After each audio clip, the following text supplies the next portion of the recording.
Wow. Welcome aboard National Football Show with your boy Big Sills. And I'm going to hit the like button for Howie Roseman today. I'm going to hit the like button, okay? There is no question that Howie Roseman, and today, by the way, official cutdown day, teams have to get down to 53, as all know. And we'll keep posting you and giving you updates on where the Eagles are and where other teams are, because there's going to be players that are going to be out there on the market and on the street that potentially could help the Philadelphia Eagles or other teams. Like Duke Johnson just got cut by the Buffalo Bills. If you're in search right now of a special teams guy and you're looking for a punt or a kickoff return guy, that might be somebody at a low price that you could bring in or at least take a look at potentially, so that you can look at him and Duke Johnson could fulfill that need at special teams, and it's not going to kill you in the wallet. But no question, we'll keep you updated on everything that's going on. And it started out earlier today, and I'm going to do this. And I always tell people this, just so you know, when I see good things happening, Big Sills will always give you the skinny and always give you the facts on what's gone down here. By the way, I saw a list that Howie Roseman was on, that he's the least trusted general manager when it comes to agents. I'm not sure that's a bad thing. I'm not sure that's a bad thing. Okay? I don't want my general manager snoozing up the agents. I want him to get the very best deal possible for your organization. So if Howie's looked on by agents as not being very trustworthy, he's looking out for the best interest of the football team. I think that's actually a good thing, okay? I saw that poll, and I'm like, is that really bad that the general manager of the Philadelphia Eagles is not looked on by other agents as a good guy?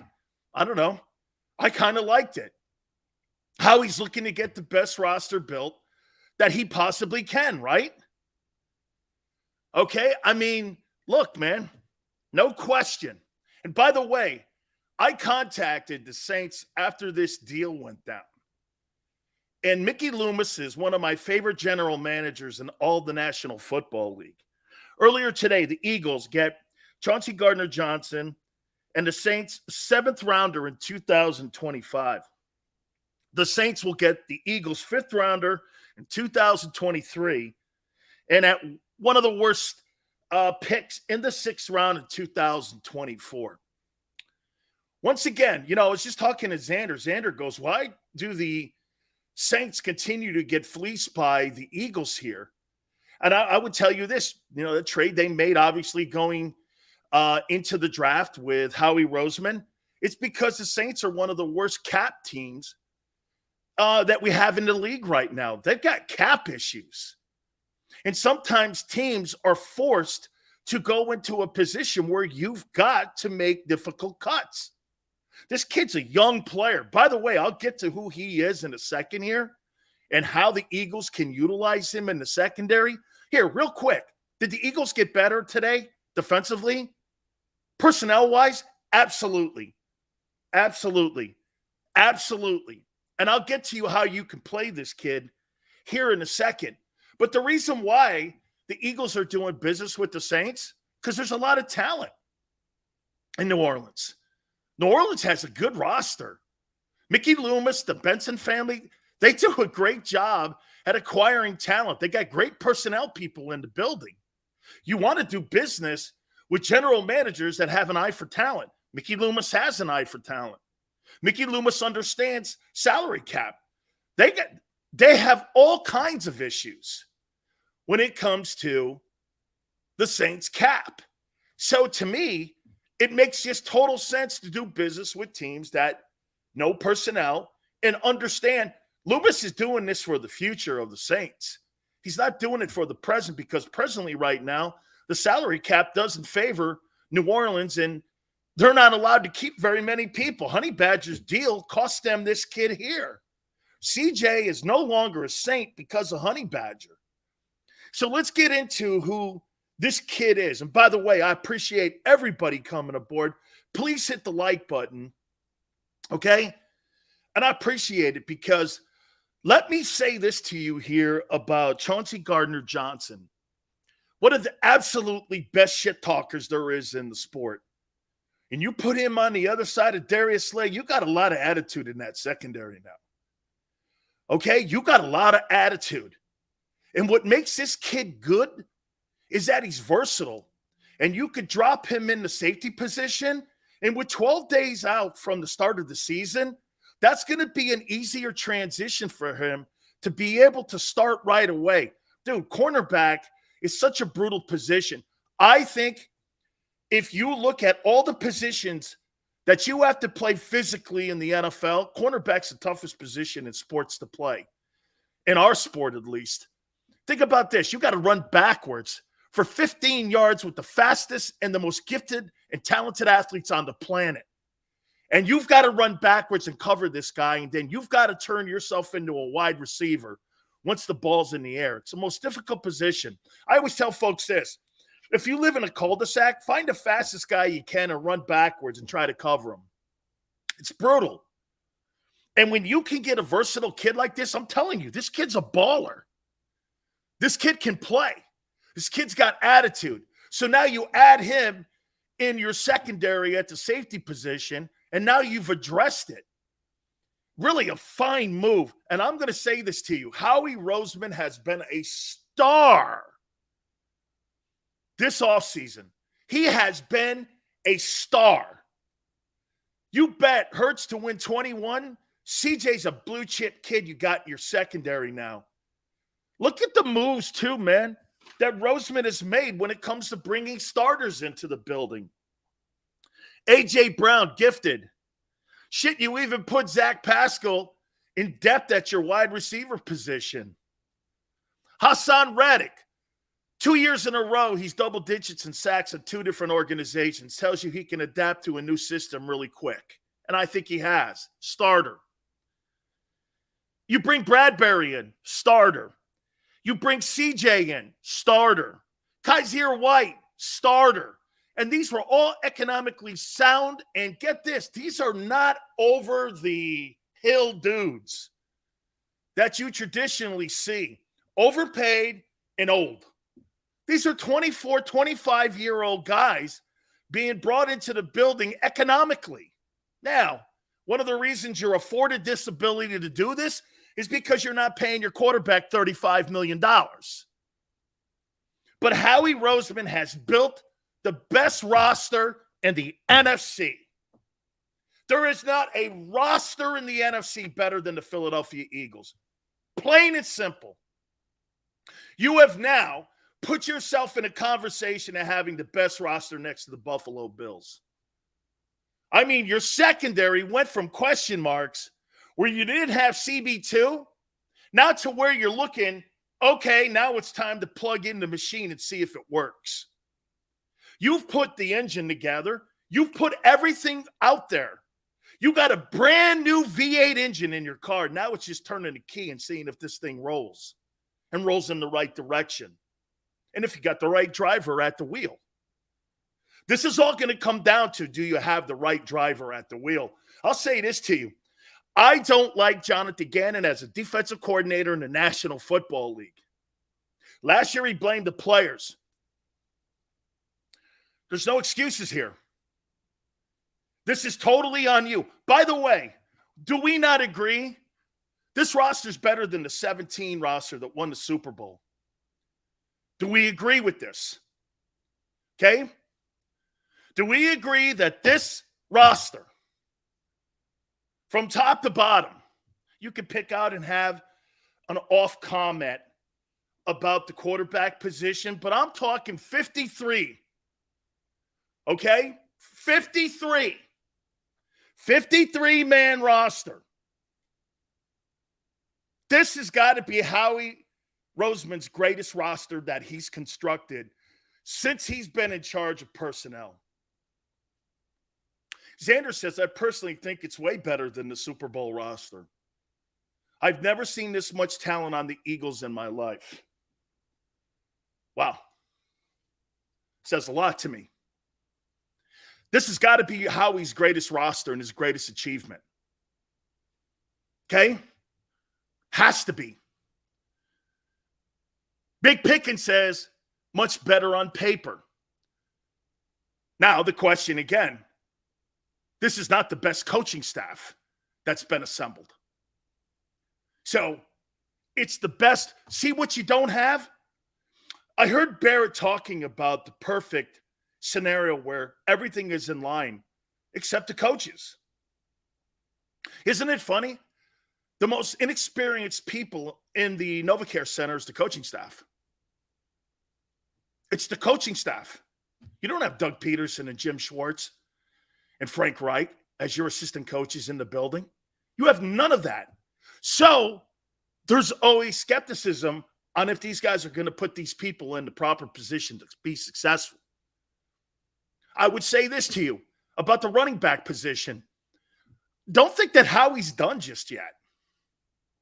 Okay? He may address it with more depth. Okay? There's going to be guys that are going to be on the street that can make the Eagle Ball Club, especially in the position of running back. Miles Sanders is good enough to be a star in the NFL. He's just not good enough to lean on when it comes to building an offensive rushing attack. You can't keep looking at that guy saying, when? When? You just can't keep doing it. But I'm going to tell you flat out here that Howie Roseman has been a sensational general manager this offseason. Sensational. Addressed edge. Addressed star wideout. Addressed the secondary. This Kaiser White guy is going to be a star this year. And you know what he did also? He brought guys in with chips on their shoulder. What, you don't think CJ coming over from the Saints is not going to have an ass with the way that whole negotiations went down in New Orleans? Or Bradbury, the ass that he has with the Giants? New management goes in there. They don't want to give him his money. So he has to take a small haircut. He's in the same division. You got a bunch of guys with lumberyards on their shoulders on that team now. You got a bunch of guys. See, I think this is different than the dream team. This is different. I get the coaching staff is still the outlier here, and it is with me. I don't trust the coaching staff because I'm not sure they're the guys yet. I thought they were smart a year ago to change up from throwing the ball to running the ball, and it showed me that they listened to the players, which is great, which is fantastic. They adapted. They adjusted. They had in-season adjustments. A lot of teams won't do that. And they did it. I was very pleased with that. I don't like the soft approach with all the pieces now that Jonathan Gannon has. Dude, you better bring blitzes. Jared Goff, you don't sit back and let Jared Goff throw the ball against you in week one. By the way, Lomas Brown, part of the broadcast team, a 20-year NFL veteran, will join us in this hour. And we'll get his thoughts on the first opponent for the Lions. You'll want to know how hard they've been working. You'll want to know what Dan Campbell has done. I'm telling you, man, that guy's the lion tamer up there. He's done a hell of a job with that. Jesse says, Sills, so dynasty or no? Bro, you can't have a dynasty on paper unless you want to call it paper champions. You've put everything in line to be successful. Now it's doing it. Now it's going out and being successful. Now it's going out and having the players accountable. You know, one thing I will say about what I said about the coaches and the inexperience, I don't give a crap what the coaches say or what they do. This is player accountability too. You got to go out and play your ass off right now. You got to go out and you've got to show everyone that this is the best roster in the NFC. As I like to tell you guys, September 11th, rent is due. Rent is due. Optimistic? Are you kidding me? Look at what one player can do to a defense. And by the way, CJ's also going to bring that shit-talking mentality into your huddle, an attitude. a guy you want in Philly. That guy is the kind of guy you want. See, look, I'm emotional, and I don't want my head football coach to be emotional. But I want my head football coach and my D coordinator, I want them to be aggressive. I don't want them to get too high when the highs are high, and I don't want them to surely get too low when the lows are low. Those are truly the great coaches. The guys that wear their emotions on the sleeve, Bill Belichick doesn't wear emotions on his sleeve. Nick Sirianni kind of does. It's okay. Okay, but I get a little suspect on that. Let the players be emotional. There's some serious potential here. Forte, I'm going to say it one more time. The Eagles have the best roster, 53-man-wise, in the National Football League. I wouldn't be shocked if Jalen Reagor is dealt by the top of next hour as well. Okay? I would not. The market is, and by the way, I want to tell you something else what Howie has done. Okay? Raid says the best move Howie made was bringing Fangio in as a midseason parachute if Gannon stays soft. We'll see. Okay? Let me tell you what else Howie Roseman has now done. So if you're Hassan Reddick and you're A.J. Brown and you're Zach Pascal and you're CJ and you're the rest of these players and you're a potential free agent coming up next year, Philly's the place you want to play. Philly's the place you want to put. Here, how about this? Howie says this to these guys. Hey, you come in here and ball, I'll give you a contract. And I'll give you a contract extension. That starts to resonate with the rest of the league. It becomes fashionable to want to play in a place. It becomes contagious. Where you see guys getting signed and having success, that's why this is so important here. If I'm a potential free agent next year, wide receiver, what have you, okay? I mean, you want to play in Philly. Okay, you want to play in Philly. He's throwing that out for the next 2 years. Xander goes, I'm biased about Howie. Obviously, okay, he's a fan of JAKIB, but he's really had an impressive offseason.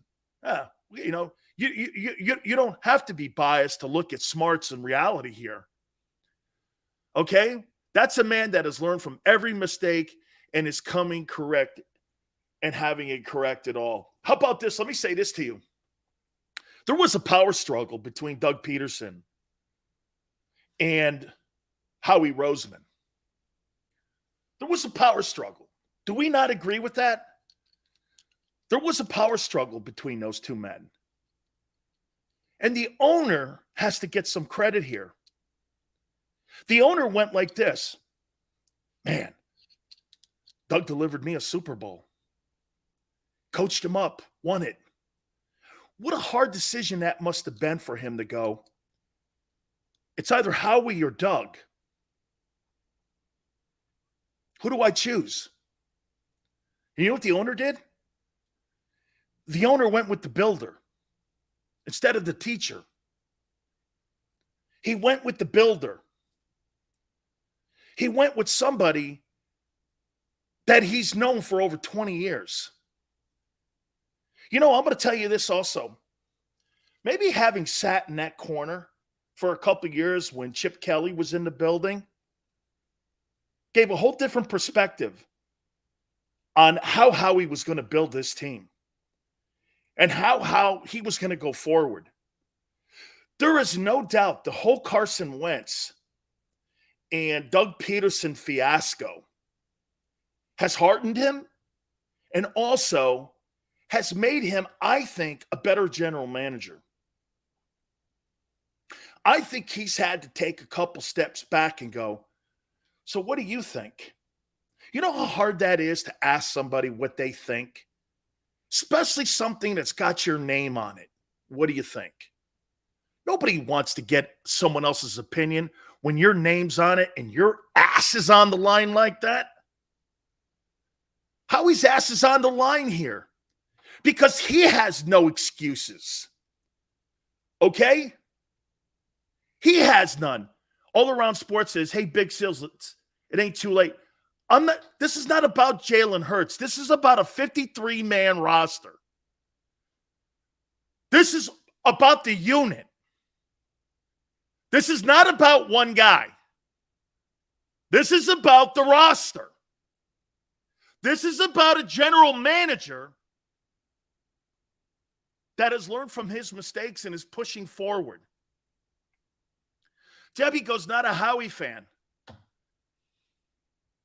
Hey, Debbie, to your point, go back and look at that 2020 draft. Not the best. Not the best. But what he's doing now, he's doing a great job. Go back and look at that 2020 draft. I don't know. You know, you look at it and you're like, I guess, very underwhelming. Flex, every coach not meant to have a roster moves. Everybody's not that guy in New England. You got a GM for a reason. After what Chip did, Lurie wouldn't allow it again. I think general managers at times get in the way. Hawk's saying dynasty. Hawk, boy, I'll tell you, you've got everything on paper. Everything on paper. Kind of scary. Howie made Philly the place to be. Matthew, if I'm a potential free agent or I just have been cut, you're damn right. I'm saying, man, I hope the Eagles pick me up.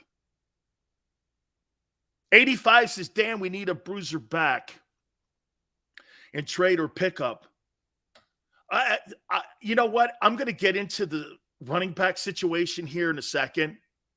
Wow, the Raiders cut Leatherwood. He was struggling. I don't think he ever really overcame that injury he had when he was at Bama. I really don't. I just don't think he ever really overcame that. But I'll tell you what I would do. Okay, you know, they got too much depth there. They're not the Eagles. I know he played with Dickerson. And the Eagles got Dickerson. I mean, that's right, because didn't Dickerson go to FSU? I think he's a Florida State kid. Man, really great stuff. Look at all these starters. Look at all these starters that Howie has gone out in the offseason here and has acquired here. It's really remarkable here. Okay? Really remarkable here. The trade is great. The trade is great. Howie has done this now to the coaching staff. Okay? Here, guys. Okay? Here. Okay? Here.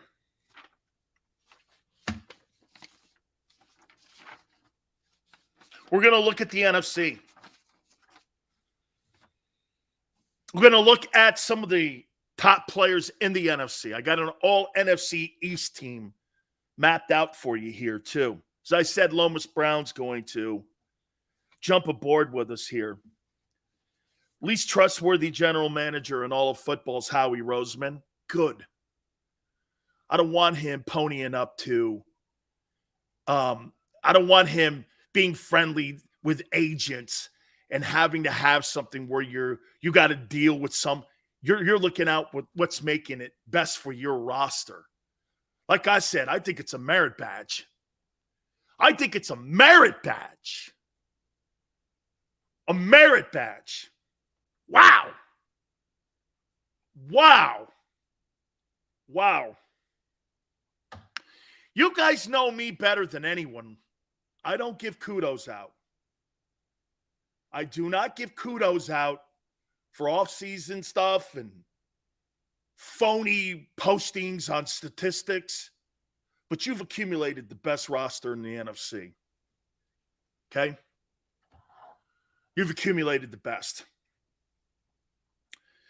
Philly Ace says, I could not believe that we picked up a safety. I can't believe you picked up a 24-year-old kid, Ace, who's a starter. You cut a starter in New Orleans because your cap issues are so bad. Howie swoops in. Hey, and guys, you understand that this is all because of Jalen Hurts. You understand this, that Howie can do all this because of Jalen Hurts. Some of you are going like this, Sills, what's Jalen Hurts got to do with a cornerback? Because Jalen Hurts has made it so that the organization is going to go into a regular season with a guy making less than Zach Pascal. He makes less than Zach Pascal. That's why they're able to get Kaiser White. That's why they have the belief that that kid can win ball games this year. Okay? They believe that.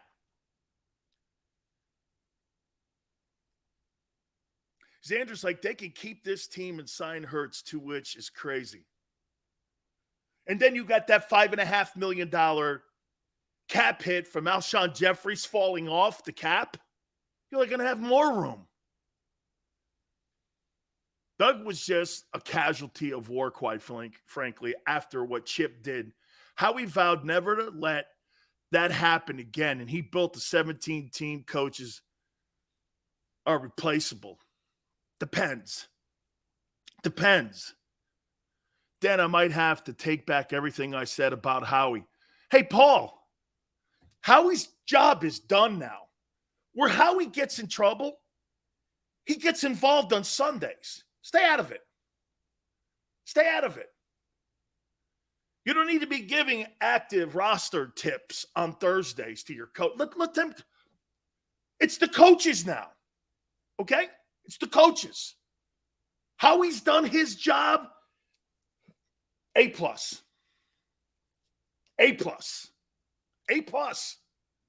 And you know me, having watched me for over a year now, you guys know this.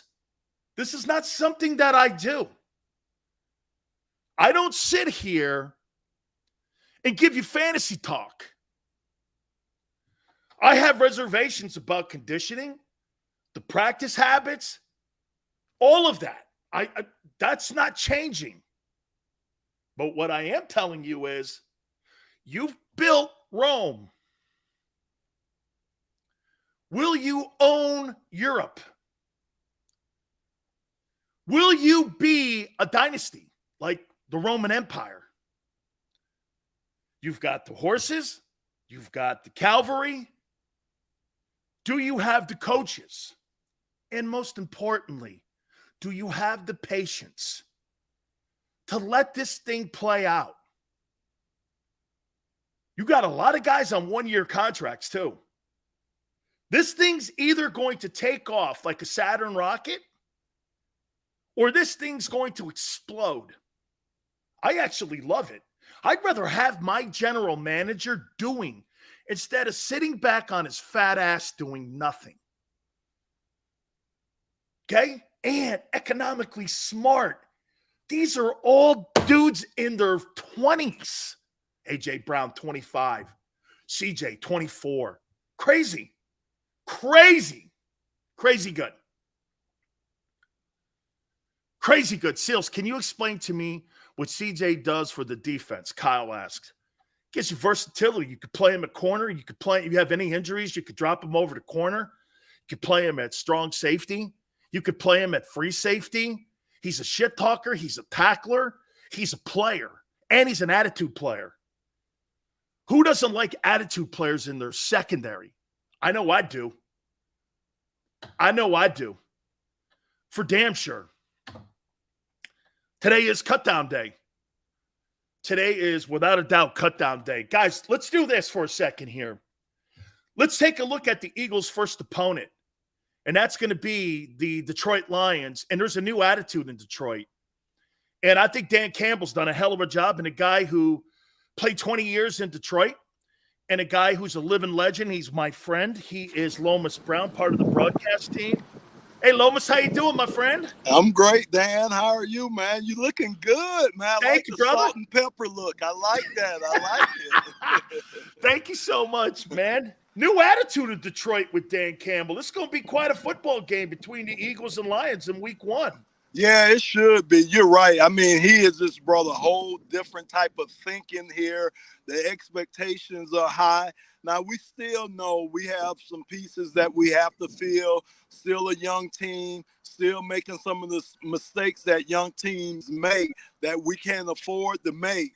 But I tell you what, they're going to come ready to battle, man, every quarter, every minute of every quarter. And that's the thing that you could count on. You're going to face a gritty, hard-working team. Hey, Lomas, it looks to me that these guys have put a lot of work in these Lion team. I mean, you know, you look around the league, and even when I'm talking about the Eagles, I mean, helmets and shorts a lot of the way. But when I watch Hard Knocks and I'm watching the Lions, these guys are full pads. They're full go. I mean, there's like a new attitude in the building that the players are now accountable. Yeah, you look at the coaching staff. Just think about the coaching staff that they have. I mean, when you talk about Randall L., talk about Hank Fraley, talk about Mark Brunell, Calvin Shepard, and of course the head man himself, Dan Campbell and Deuce Staley. All these guys have been where those guys are trying to go. They sat in those chairs. You know that, Dan. So man, it's a sense of comfort that you would have as a player if you came to the sideline after a tough series. There's a sense of comfort with being able to talk to a guy that's been there, done that, compared to a guy that hasn't. So I think the assembly of this coaching staff is one of the reasons why you get excited about this team and the possibilities of what can happen. Are you a Jared Goff fan? I am. I'm telling you, man, he's a young guy. Think about it, man. The guy's only 27 years old. He's still a young guy. I think what Jared has to do, and I think he will do, is he's going to get out of his way this year, meaning that he was probably doing a lot of thinking last year. Think about it. First year in his system, first year out of California in Detroit. Two different coordinators throughout the year, new teammates. Just think about all the things he had to make an adjustment to. Now, year two, he's a lot more familiar with everything now, so things should slow up for him, and he should be willing to take more chances. I think that's what the coaching staff is looking for out of Jared this year, is when you got a chance or you got a guy that's open, let it go. Pick a guy and let it fly. You know what I'm saying? Just let it go and live with the consequences. In Philadelphia, they have one of the best offensive lines, obviously. And I've been telling people in Philly this, that Lions O-line, Penei Sewell and all those guys, man, I mean, Pro Football Focus has them one of the top 3 offensive lines in the National Football League. And when you got Sweat in the backfield too, on what you're able to do, this kid, I think, is going to be able to catch a lot of footballs out of the backfield. He reminds me of Le'Veon Bell. I mean, there's a lot of promise. The tight end looks good. You don't get the Alabama wideout for a couple weeks into the regular season, but very optimistic offensively, no? Yeah. I mean, I don't think offense is going to be the problem this year or should be the problem here. Like you say, if that O-line plays the way that they want to play, see, they put expectations on themselves that they want to be the number 1 offensive line. So, they put a lot of expectation on themselves to perform. So if they perform, I know the offense is going to be in great hands this year. It's the defensive side of the ball where you have to worry about, will we be able to stop people? We're going to a wide, where we're going to the 4-3 defense, but then they're going to the wide 9s. So that automatically create lanes for the running backs, man, just by the alignment of the defensive ends. Unless those linebackers are able to come down and fill those lanes, and so that's going to be one of the biggest question marks this year, how our linebacking crew handles that, and then of course how we do back in the secondary this year. How's Aiden Hutchinson looking? Man, I'm telling you, for a fella to be, first of all, I didn't know he was that tall. But for a fella, he's like 6'7". Yeah, he's taller than you, right? Yes, and you're like man. 6'6". Yes, when I met him, I was shocked at how tall he was. But I'm telling you, Dan, the thing that shocks me is his change of direction. To be that big, I mean, it's unbelievable how he's able to just kind of stop on a dime and change direction with a body size that big. So that and his hustle have been the 2 things that have impressed me the most so far from him. And you know, as a rookie, he going to have his ups and downs. You already know that. But I'm just saying, with being a hustler and, you know, and like I say, having that change of direction, I think it's going to help him out his rookie year. Finally here, Lomas, boy, I see Chris Spielman's attitude all over this place. You know, I mean, you played with him. I know him well. I had a cup of coffee with you guys. You tell me, man. I mean, it just seems that Chris's influence, you can see it there, man. He likes these attitude guys. Yeah, I mean, those are the guys that he was one of those guys. Yeah. You know, Dan Campbell was one of those guys. You could just see it. Think about most of the guys in that he has coaching. Those were those type of guys. You know, they were attitude guys, and that's what you want, and that's what they're looking for. And they're going and they're doing a wonderful job of finding these guys, just not only in the first and second rounds, but they're finding guys late in the draft that's been helping us over the last couple of years. And that's something that we hadn't had a lot of here in Detroit, with late round guys helping or being able to step right in there. And if a starter goes down, the play doesn't fall as far, you know. So it's been great, and that's what we got to continue to do. They got to continue to add depth to the roster, but I tell you what, they're on their way here in Detroit. Absolutely, man. I think this is going to be a pretty remarkable season here, man. Lomas, I love you, man. I appreciate you doing this for me, man. Have a great year. We'll catch up again. Thank you, my brother. Absolutely, Dan. Nothing but love for you, big fella. You bet, man. I love you, man. That's my man, Lomas Brown, part of the broadcast team for the Detroit Lions. I've known that man over 40 years, man. We played ball against one another when he was a Florida Gator and I was a Miami Hurricane. I think that game's going to be good. I think the Lions are better. They're not in the conversation, though, obviously, with the Eagles when it comes to their talent and it comes to their depth that they have on their football team. Look, a lot of you guys are saying this, and look, Jordan Mailata, one of the absolutely great round picks that they got in the 7th round. Aiden Hutchinson, I think that's going to be a great matchup in week 1. I really do. I appreciate Lomas coming in. Thank you guys so much for stepping in here with us. What a day, man. What an absolute day here. Your roster is set. You got your dudes. This might be the best roster I've seen in my lifetime for the Eagles. Might be. There was always a deficiency during the Randall Cunningham days because they never spent money on O-line. Right? Never spent money on O-line. When you talk about the Andy Reid, there was just something. Maybe it was the quarterback. I don't know. Maybe it was Donovan McNabb. Okay? Wasn't the coaching. Philly's never been. Well, I'll say this to you. I'm still not sold on the coaching.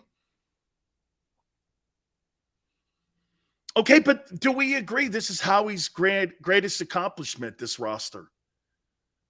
This is his greatest accomplishment, is what he's built this offseason. Now, if he can just stay out of the way. Stay out of the way. Let the coaches, hey, you've got to allow this coaching staff also to grow. You know, as much as I'm on Jalen, let me say this to you. I'm further removed from Jalen Hurts having success than you, and I'm more concerned about the coaching staff. I'm more concerned about those guys. Not so much Sirianni, but Shane Steichen. Is Shane Steichen the right guy for Jalen and the offense to gel and put all those pieces together? Jonathan Gannon, you and I have had conversations and endless conversations every week on this guy. And I personally, Dan Sileo doesn't waffle just because you add another player like this to your secondary. That doesn't change my opinion. Just like you adding A.J. Brown doesn't change my opinion on Jalen. Adding C.J. doesn't change my opinion on Jonathan Gannon.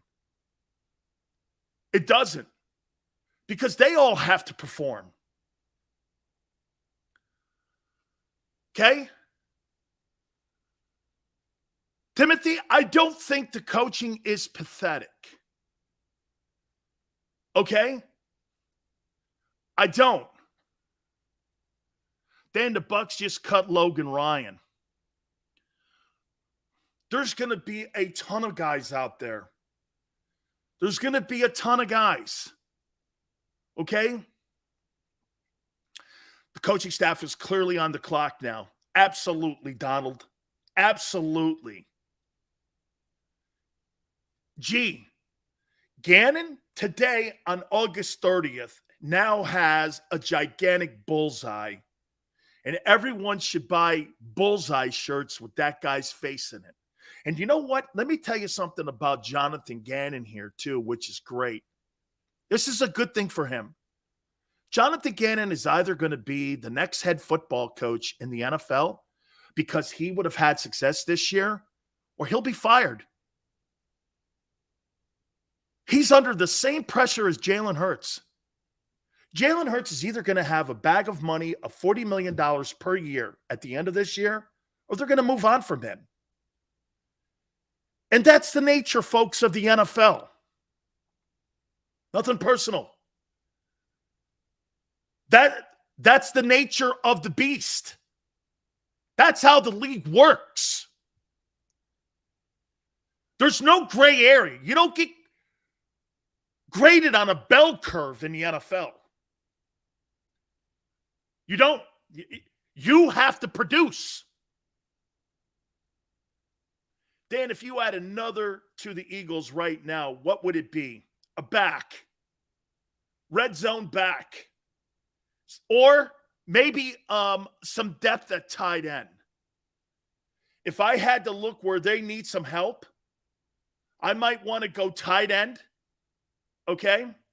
And I want to go red zone back. Or if you want, like I said too, you got to address special teams here. Duke Johnson just got cut by the Bills. Could be a kick returner for you. And you might be able to get him cheap because he's been released. But you got to address, hey, you know what will suck? Let me say this to you. You know what will suck? If all this stuff was built and they ignored special teams and they get beat on a kickoff return or a punt return in a tight ball game against the Packers or the Titans, and you get beat on a special teams play because you didn't address it. That's going to go back to Howie too, though. That's going to go back to him because you've got to address that. And here's the beautiful thing, too. This is the last year he can do all this. Maybe. You know why? How many chances are you going to get where you're not paying a quarterback $40 million to build your roster up and to be able to go out and find deals on the 23rd hour of the start of the NFL season?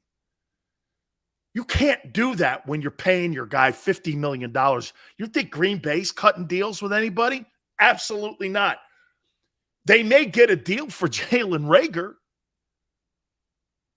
but the Packers would offer up a 6th or 7th round pick. You're not going to get any more than that for him. See people saying that there's a big market for him. Really? Special teams could be an issue because they haven't addressed it.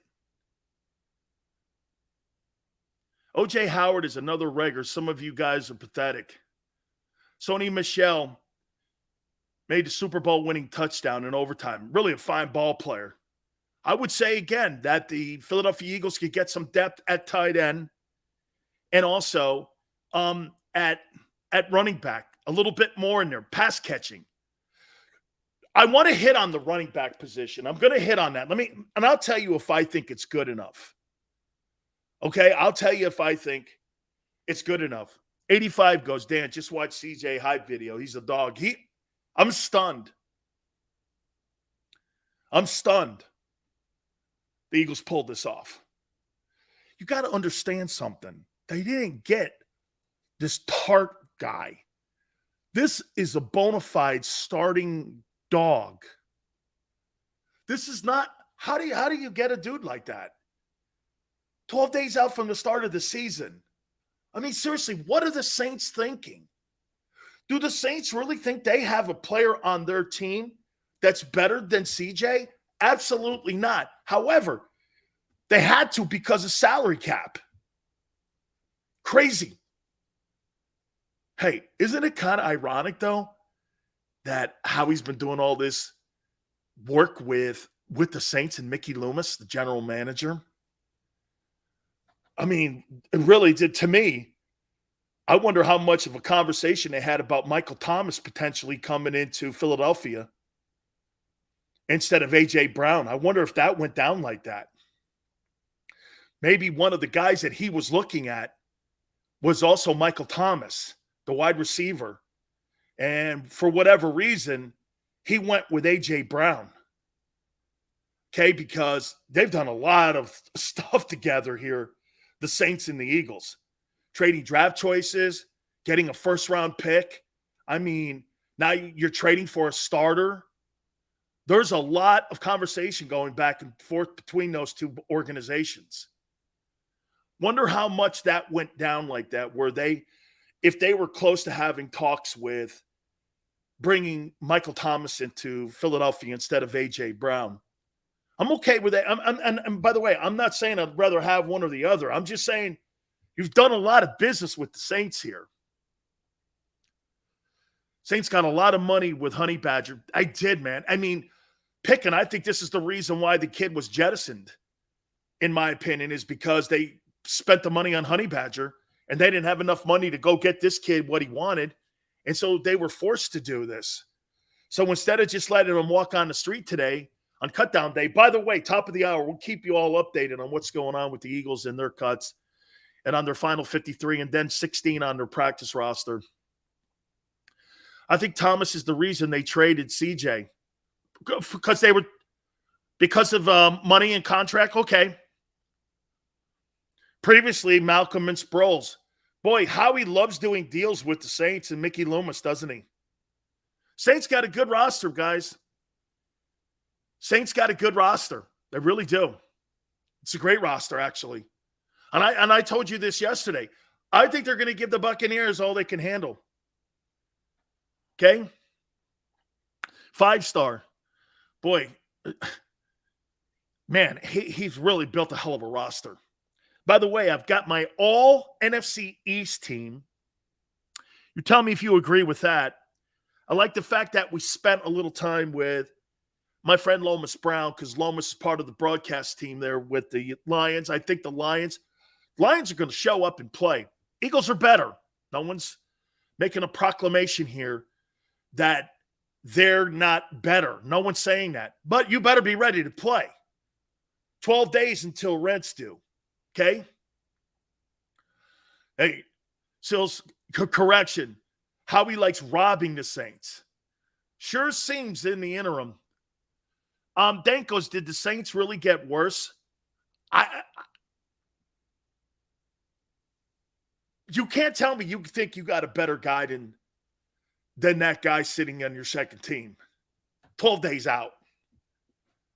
Okay? You can't tell me that. Right? You can't tell me that. All right, I want to hit on the running back position and get all your thoughts on it. It's really an inspiring day by the general manager of the Eagles.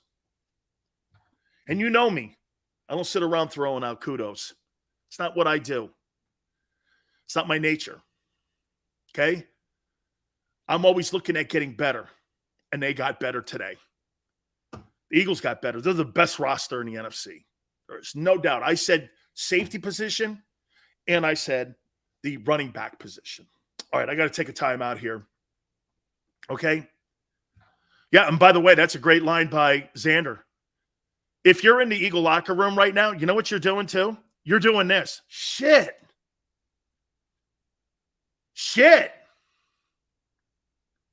LFG, baby. Hey, don't forget my friends at Morgan & Morgan, where the fee is free. You're hurt or injured on the job, my friends? Calling Morgan & Morgan will be the right move for you because they will make sure you and your family get the fair protection that they need when it comes to compensation.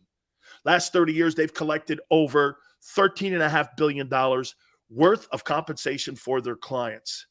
For the people is not a slogan. It is who they are. With over 800 attorneys and offices in Philly, New York, and in Florida, nobody is bigger and nobody is better.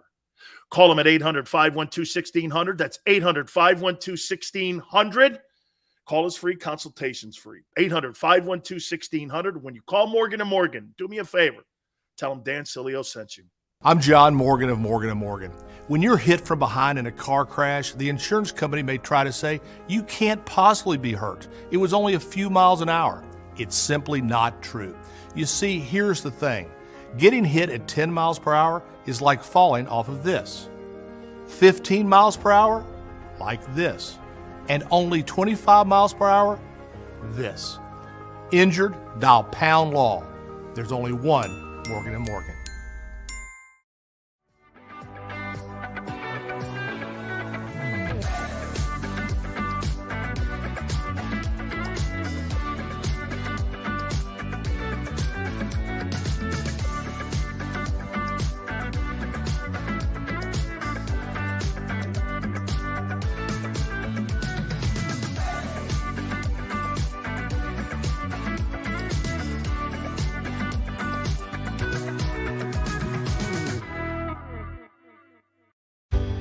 Go passionately. Go fearlessly. Go confidently. Go Birds! Go confidently towards your goals with First Trust, Philly's hometown bank for nearly 90 years, and the official bank of the Philadelphia Eagles. We're focused on getting you over the goal line. So go with conviction. Go with trust. Go Birds! And go forward with us by your side. First Trust Bank, the official bank of Philadelphia Dreams. Oh, and go Birds. Plan your day with confidence. Definitely want to keep the umbrellas on hand. And keep your family safe with Action News and AccuWeather. Numerous tornadoes. Well over 7 inches of rain. Your go-to team when severe weather strikes. The water is still rising right now. Keeping you prepared wherever you watch. On TV, on 6abc.com, and on our streaming apps. And that's when we go severe weather mode and on the air for you. Action News and AccuWeather. The team you trust. In Philadelphia, we celebrated the miracle with pride only 5 years ago. And then the following morning, IBEW Local 98 members went back to work, building this city, rescuing our communities from decay, and inspiring the young men and women of the region to take pride in who we are. Like the Cats, Local 98 members believe in hope. To learn more about who we are, what we do, and career opportunities with Local 98, visit us, IBEW98.org. At Stateside Vodka, every new customer gets the world's best rocks glass, free. You're telling me that bottle is cut in half? You could say that.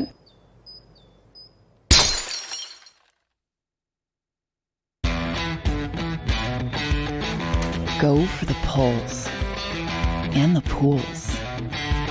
Go for the oohs and the ahs. Go for the bubbles and the bubbly. Go for the story and the stories. Go for the win. Go to Ocean Casino Resort. Book your trip at theoceanac.com.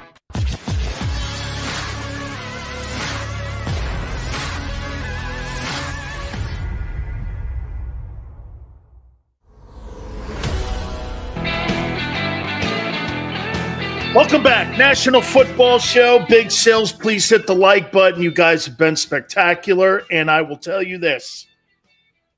This is your day of optimism. And it's real.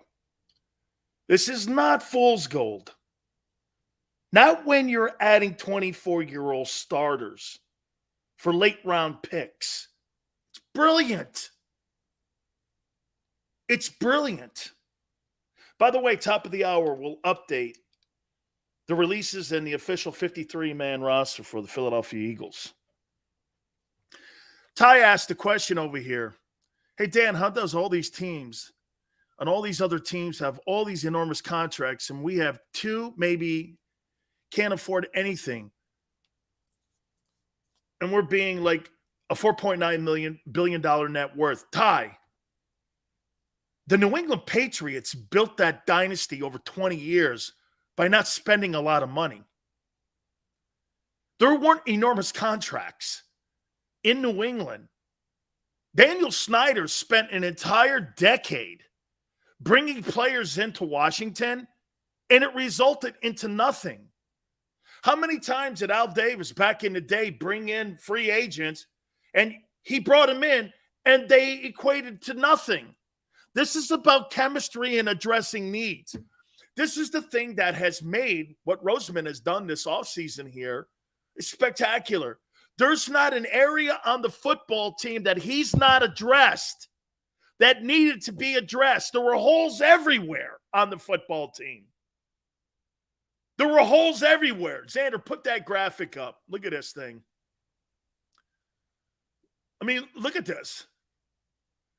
I mean, this guy's the Grim Reaper, man. This guy's the Grim Reaper of general managers. And when you put a poll out there that says that he's the least trustworthy, great. Great. I don't want my general manager being butt buddies with everybody. I want him going out making moves to make my team better. Howie Roseman doesn't give a shit about cutting a good deal for your team. He cares about cutting a good deal for his team. It's great. Again, devil's advocate here. My problem with him is it's not really this. Now, again, watch this. Someone goes, Sills, what about the 2020 draft? I get it. Jalen Hurts and Quez and the rest of them, I don't know. Every GM has got those, though. And now since he's gotten this, I'll tell you what, since he's gotten this 3-year contract extension, that's a different dude. Isn't it also seem to be this? Since they got rid of Doug, is Howie better? Is Howie a better general manager right now since they got rid of Doug? Right? Am I wrong? Dude, they gave that guy a 3-year contract extension, and this guy is like he's the Wizard of Oz going out and making these deals. Since Doug Peterson has left that building, hey, you know what, too? I bet you Doug's going to be a better coach in Jacksonville, too. Because these guys are going to be the captains of their own ship. You had 2 captains in the building. And it collided with one another. Owner picked. Did he pick right? We'll find out. Because here, as much as we're giving Howie Roseman love today, can I be a little objective here? You think he picked the right coaches? You think he's picked the right coaches for his roster? You know how we always say, not everything collides in the right path, and all of a sudden you have the perfect storm. Like 2017 was the perfect storm for the Eagles. Okay? It was the perfect storm. Things worked, and it magically fell and earned. Wasn't some stupid thing where you went, man, I was just a luck catch like the Tyree, like the helmet Velcro catch with Eli. No one's talking. They kicked their ass in that Super Bowl. They kicked their ass. Okay? Have you lined up the right coaches? Do you have the right guys to pull the trigger on this? Holy cow. This coaching staff, if this team ends up 9-8, there'll be firings like you wouldn't believe. You have an A roster now. You know why it's not A+? Let's see the quarterback play. Let's see. Can I tell you this? If Jalen Hurts runs through the tape, This will be the greatest offseason I've ever seen for a team. You built the freaking team. No, I'm going to make a comparison to you. I just got goosebumps. There were two other examples. Xander, listen to me on this. There were two other examples on when we saw this last. Do you know when they were? Where we saw something just like this? History does repeat itself. This is when it's happened. Tom Brady on a 6th-round contract. They trade Bledsoe, and they were so confident that Brady was the guy. They traded him in the division. They sent him to the Bills in the AFC East. And they had just signed him to a $100 million deal. But what was the secret sauce in that? Brady was on a 6th-round contract. The Patriots could build that roster. O-line. Okay? The Nate Solders and all those guys. They were able to build that team. Then the quarterback's contract came up, and he was ready to take over the team and turn the Wes Welkers, who were special teams guys in Miami, into stars. No-name wideouts, Edelman and Amendola, because you had a star quarterback. Another place it happened was Seattle. Remember that quarterback that they had from Green Bay, Matt Flynn? They gave him a $17 million signing bonus because they needed a quarterback. They drafted this guy out of the Wisconsin who had transferred from NC State on a 3rd-round deal. What did that give them the ability to do? Michael Bennett's, Cam Chancellor's, Richard Sherman's. They built that Legion of Boom on that side of the ball. Because why? They weren't spending a ton of money on the quarterback. Howie's in that same room. Now the question is, does Jalen turn into Brady and Russell Wilson? Meaning success. Because if that happens, you will be a dynasty. Those were two teams that dominated the AFC and NFC for a decade because of that single move where the head coach and the organization went just like this. I'm going with the latter guy because money is going to help us build the roster around him. But here's the difference. Howie's got 2 first-rounders next year. They're like satellites circling the earth. They're just there. The Eagles have a chance this year. If they push this thing through, I'll tell you something else. If that guy, Nick Sirianni, and his coaching staff can't get it done, there's a dude that would look at that and go, tell you what, he drafted Taysom Hill. Wonder what Sean Payton would do in Philly. Every coach in their right mind will want to coach the Philadelphia Eagles. With the talent that they have constructed on that team now, you've not only made it conducive for free agents to want to go, now you're doing this too. You got assistant and head coaches doing this now. Hey, man. How about Philly? Jalen Reagor and Andre Dillard are both on the 53-man roster. That's not that much of a surprise. We'll take a look at that, and we'll see if we can get it all posted here at the top. I got to take a timeout. I want to hit the running backs.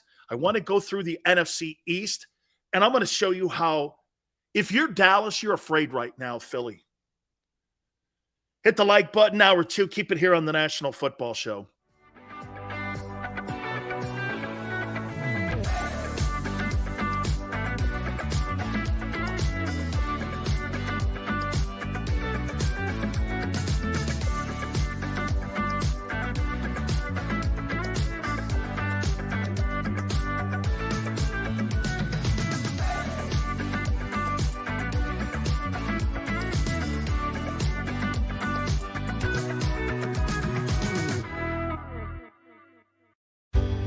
Go passionately.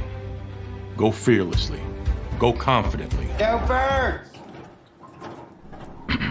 Go confidently towards your goals with First Trust, Philly's hometown bank for nearly 90 years and the official bank of the Philadelphia Eagles. We're focused on getting you over the goal line. So go with conviction, go with trust, Go Birds! and go forward with us by your side. First Trust Bank, the official bank of Philadelphia dreams. Oh, and go Birds.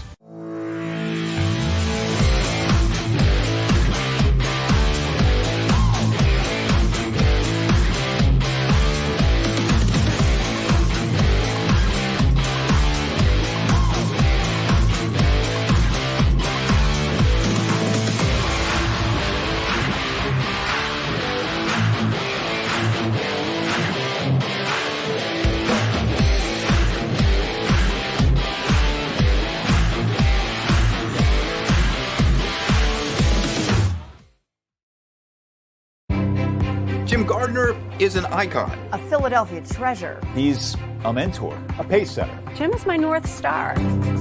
He's trusted, revered, Appreciated. he is Action News, He's compassionate. Honest. and fair, he is extremely dedicated, motivated, and always seeking the truth. He's also funny. We are a team of many. Jim Gardner is our leader, and we're lucky to have him. At Stateside Vodka, every new customer gets the world's best rocks glass, free. You're telling me that bottle is cut in half? You could say that.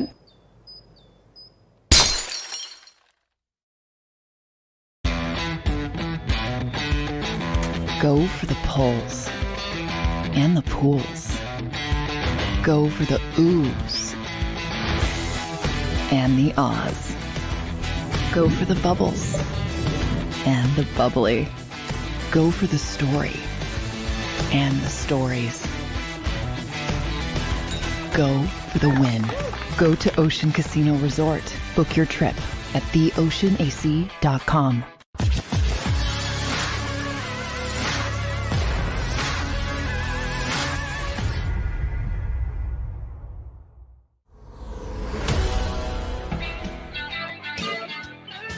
Hour 2, National Football Show. Please hit the like button. Jalen Reagor and Andre Dillard have made the 53-man roster. It is set, and we are ready for September 11th. There is no question today the addition of adding Saints safety and, if you want to say cornerback, Chauncey Gardner-Johnson. They get the Saints 7th rounder also in 2025. The Saints get the Eagles 5th round pick in 2023. And the worst of the 2 6th rounders in 2024. Congratulations to you. Howie Roseman should take a bow today. Okay? You should take a bow today on what he's done. I am going to show you the difference in rosters, okay, in the NFC East, and how far the Philadelphia Eagles have come in talent. Now, again, let's put this here. The only thing we're talking about today is paper. We are not talking about performance yet. So they don't sometimes match up. You can look at a roster and go, how did this roster not be successful? How many times have we seen rosters constructed? And I've always said this, the teams that make a lot of moves are sometimes the teams that have more question marks and more issues. And it shows its head sometimes when you get isn't it true the teams that have the least amount of moves are usually in the NFL the teams that have the greatest success? Teams that have a lot of moves, folks. Oh, I question that. Look how many moves Buffalo made. They got Von Miller.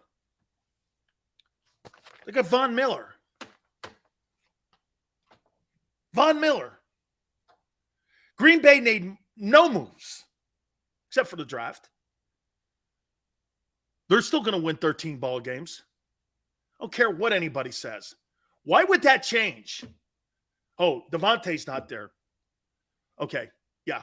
Well, the last 40 years, nobody in Green Bay knows They couldn't name the last first-round draft choice they drafted in the last 40. Okay? San Francisco, look at what they did. They were so not sure of their quarterback, they brought Garoppolo back. That shows you one difference between the Eagles and the Niners. The Eagles are all in on Jalen, and they let everyone in the locker room know that.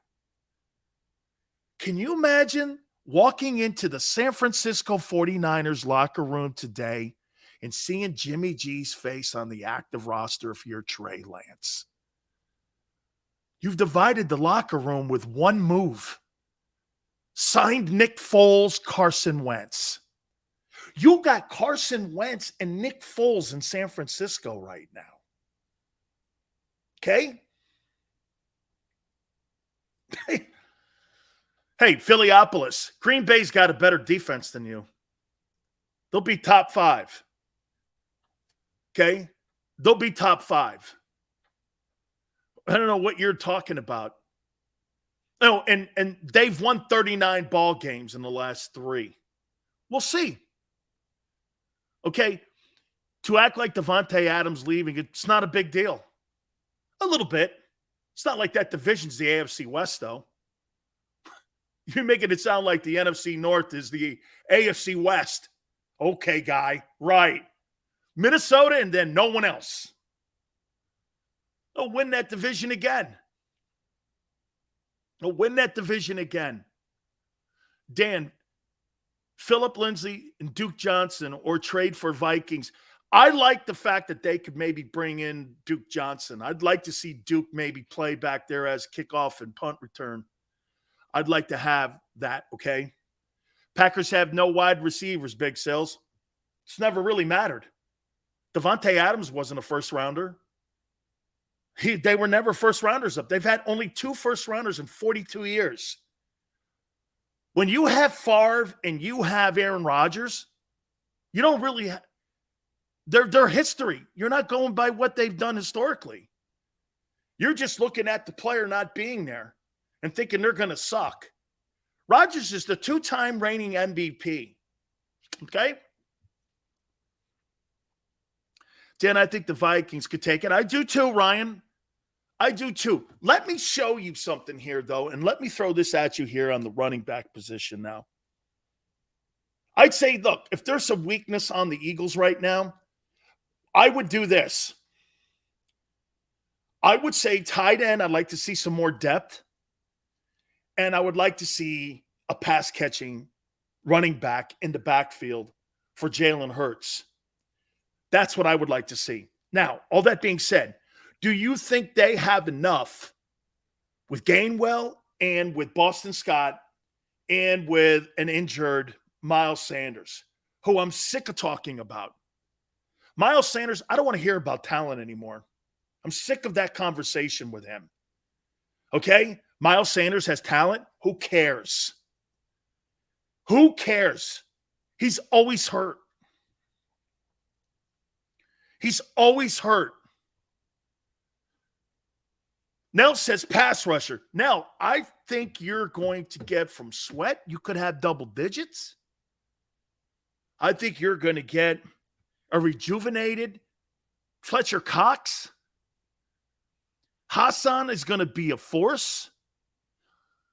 I think you've got the horses to get into the top 15 in sacks. I don't want to go crazy yet. Okay? But I think you could get in the top 15. I do. I think you could get into that conversation there.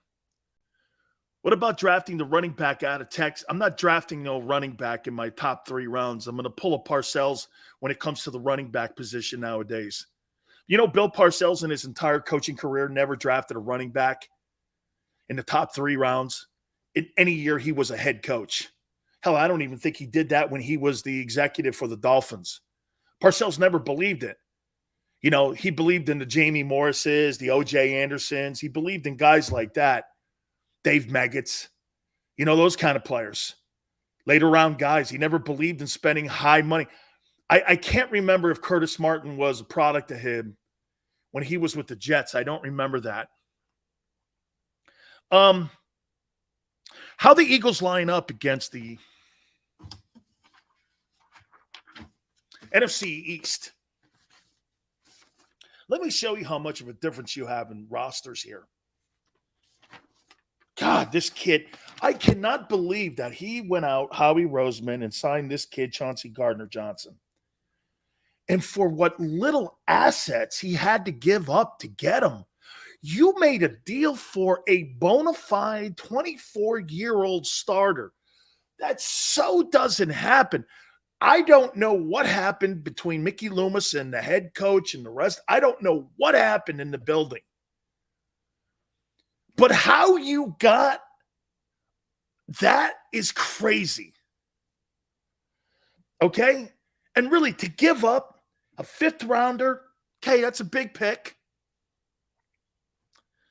And the worst of the 2-6 in 2024, crazy. Crazy great. Crazy great. Crazy great. Crazy great. Look at how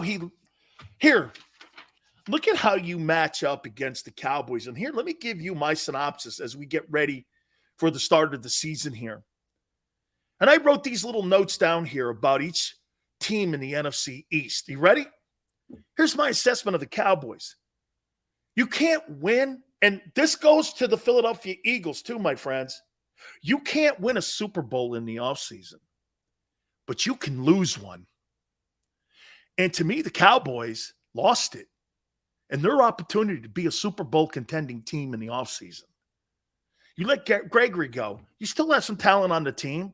You got an aging offensive line. You got a running back who hasn't looked the same in 3 years.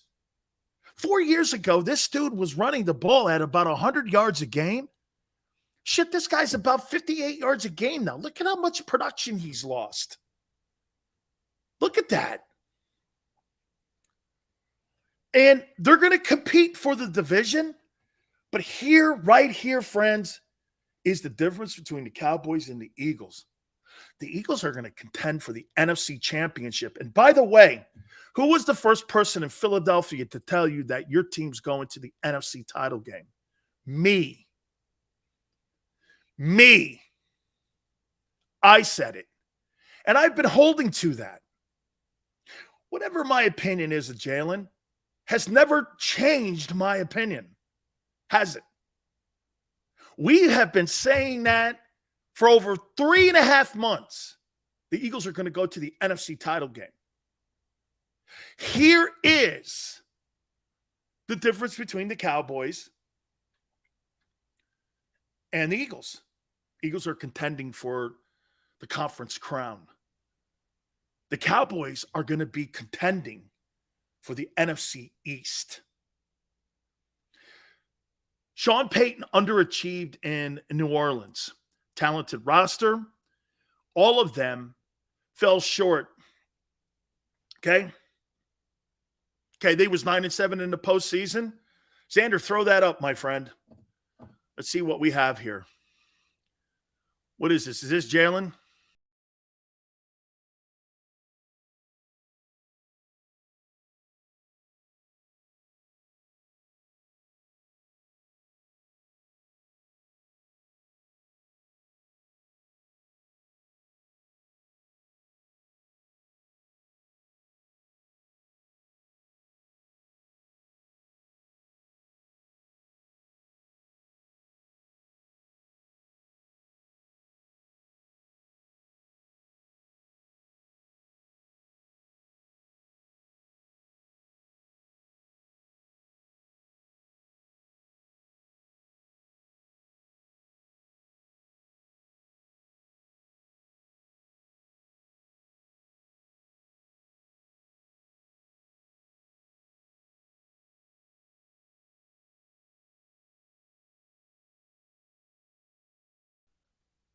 Boom.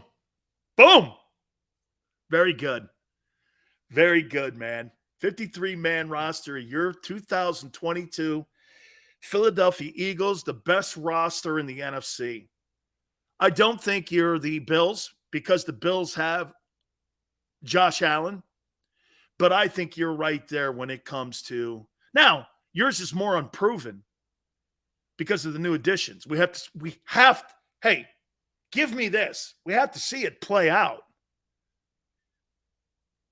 You have to see this play out. You just can't go like this. Well, we've got it surely looks at when you put the pieces on the chessboard here that all the squares are covered here, right?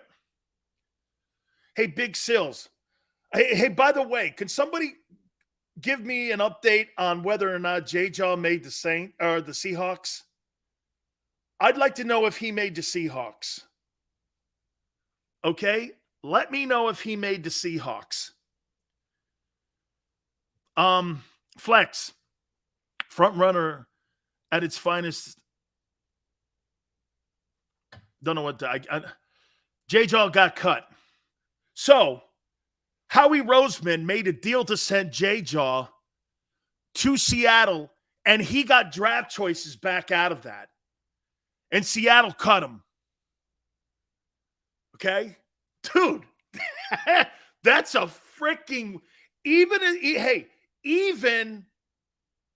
though you didn't get the return of investment on a second rounder, you still made something out of nothing, and you turned around and got picks for a guy Seattle ends up cutting. And they turned around and used those same picks to get Chauncey Gardner-Johnson. How is that for you and your boy Howie Roseman? J-Jaw got you a starting safety.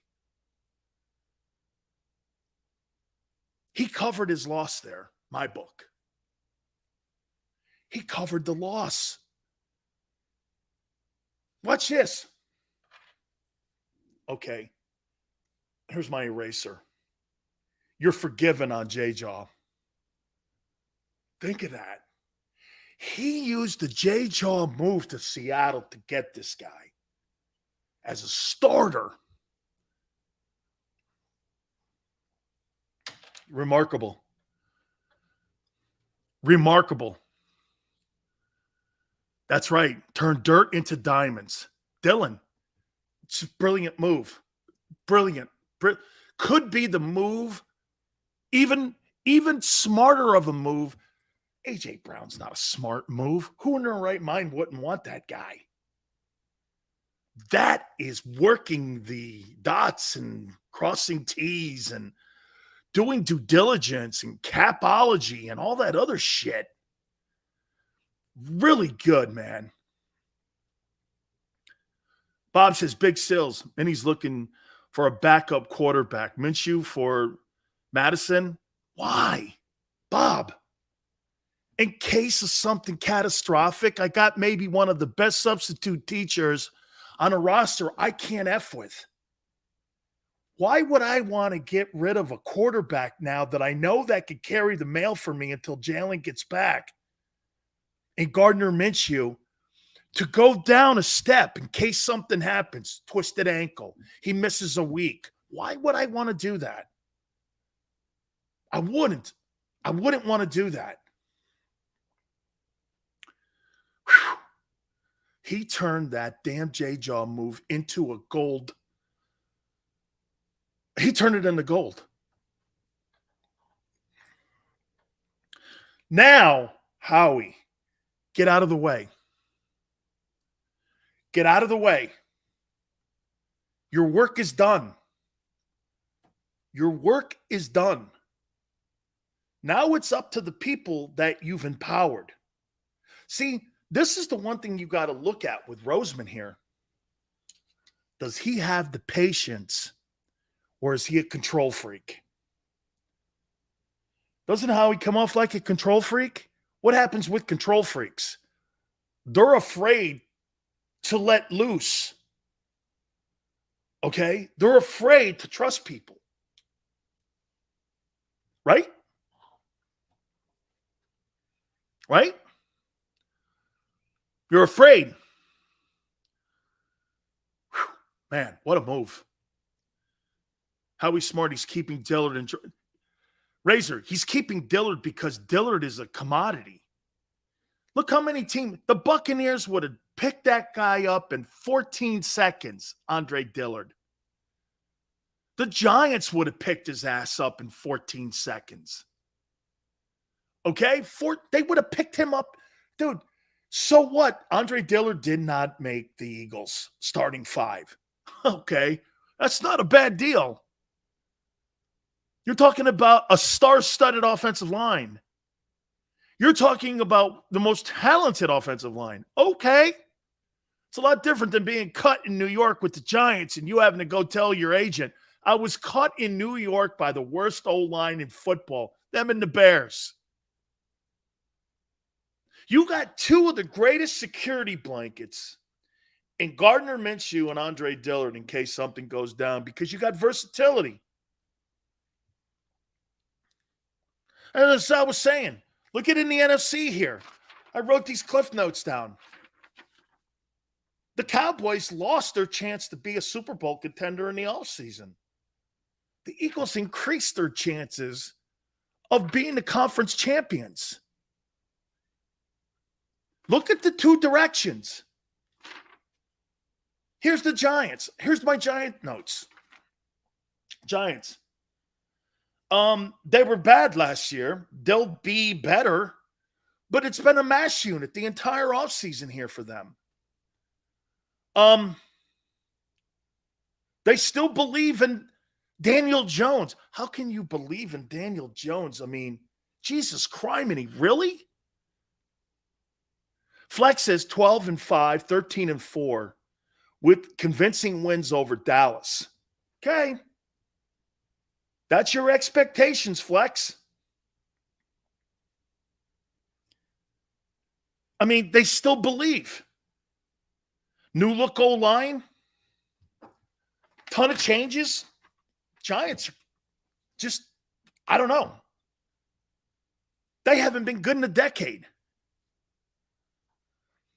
Washington, possibly a team that can contend, maybe, for a playoff spot. Chase Young's not going to be ready. Who's their edge rusher? Okay. They've got some pieces, wide out, you know. Not like a ton of them. You line up the Eagles next to all of these teams, these three teams in the NFC East, and you do this. There is no excuses for failure. Failure is not an option. And you know what failure is? Don't talk to me about 10 wins in a playoff appearance because asses will be fired if that's the case. Okay?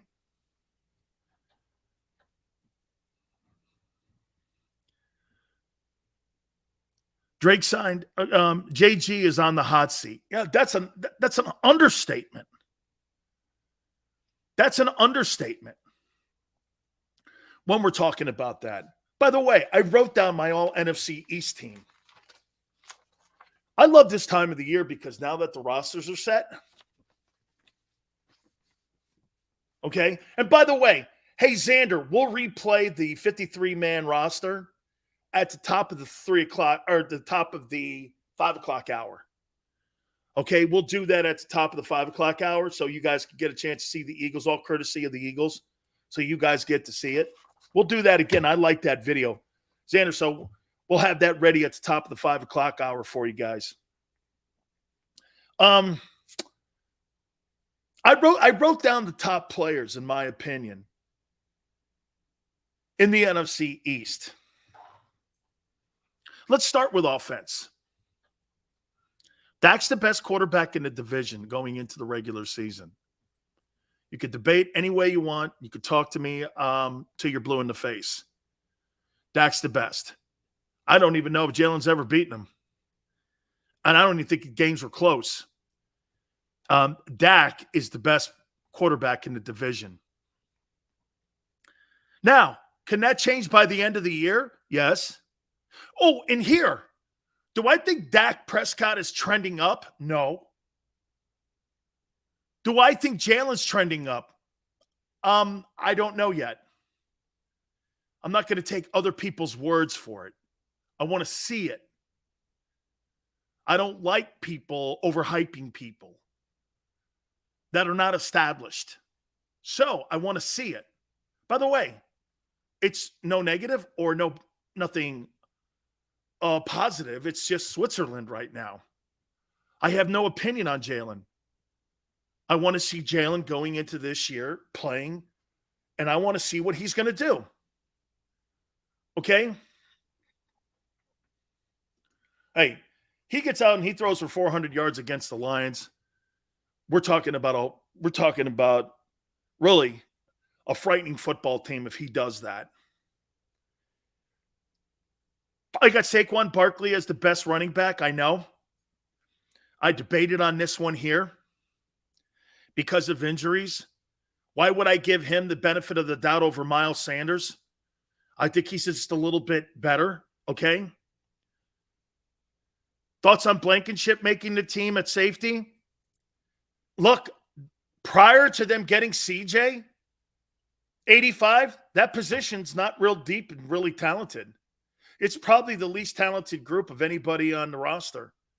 But now when you're adding a player versatility of Johnson and you're putting him back there, Blankenship is one of the better players, but that's not saying a lot.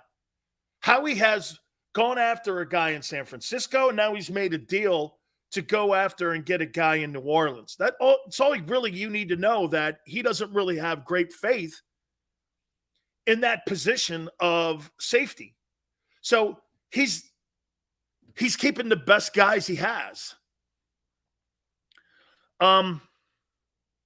Offensive tackles, Andrew Thomas, New York Giants, Lane Johnson, Philadelphia Eagles. Those are the two best tackles in the NFC East.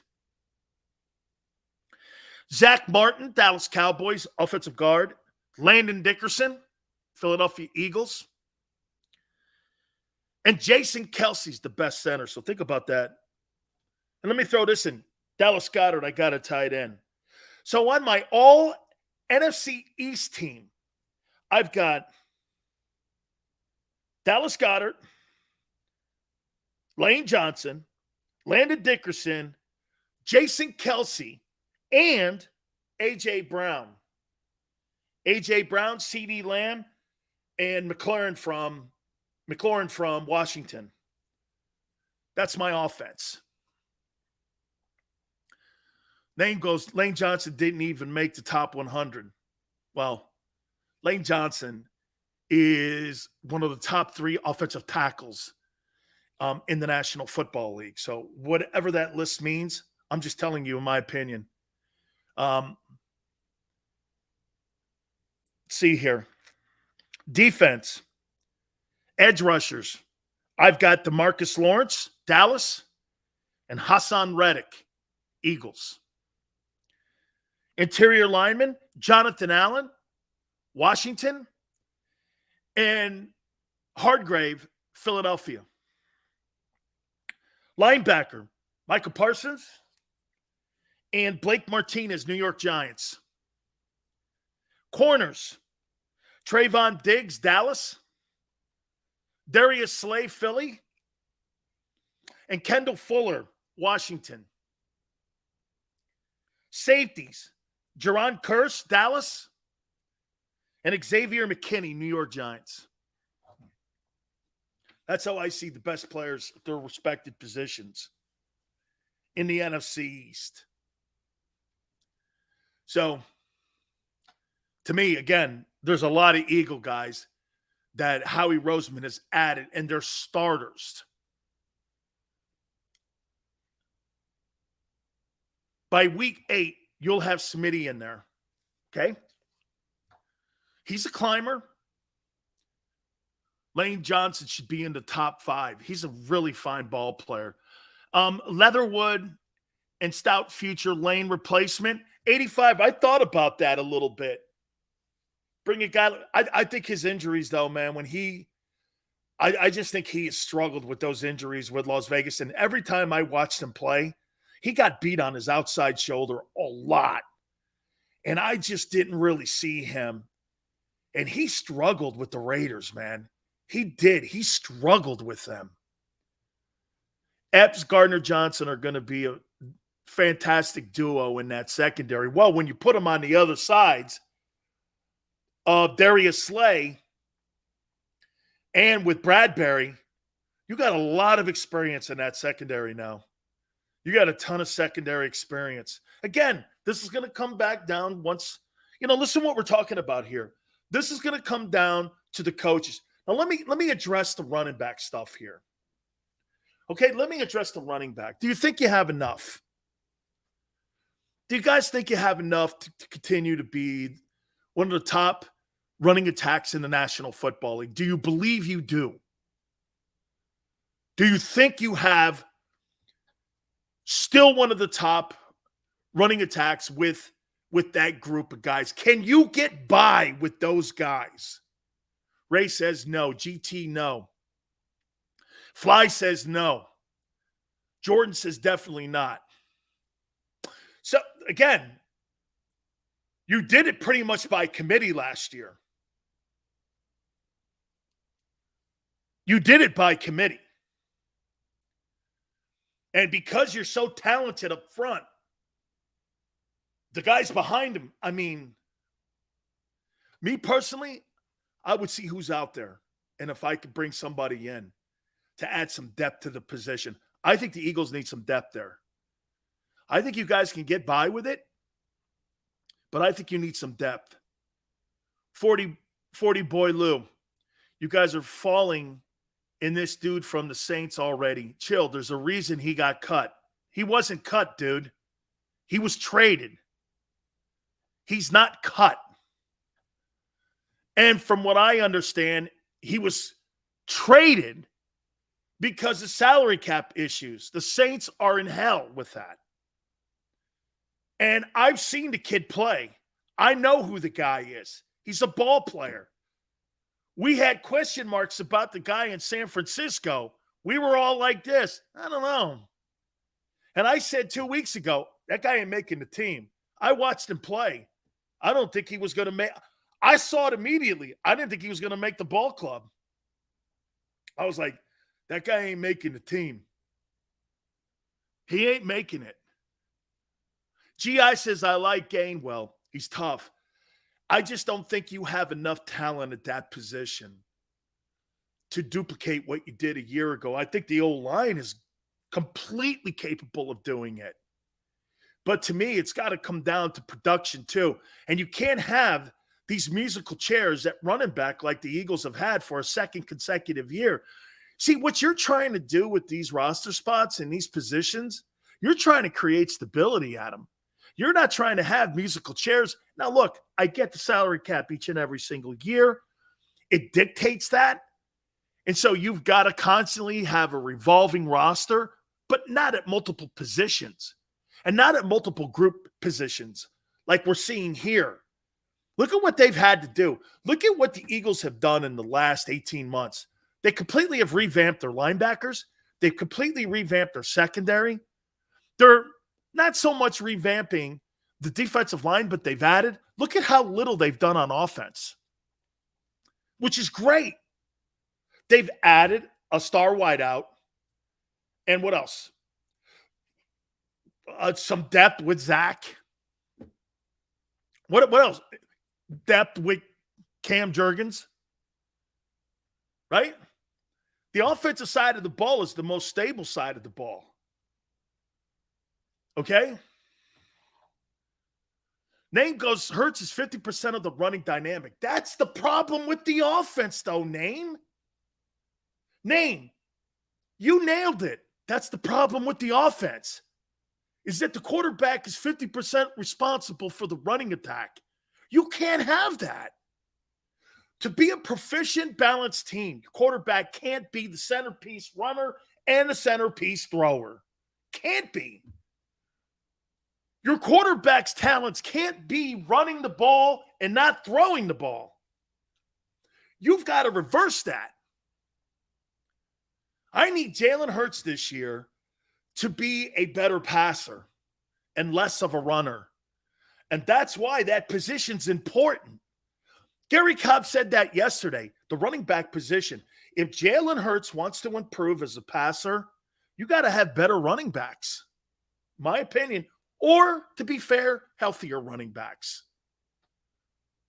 M. Reyes says it's not a problem, it's a feature. Yeah, well, that shelf life is not a lot, Reyes.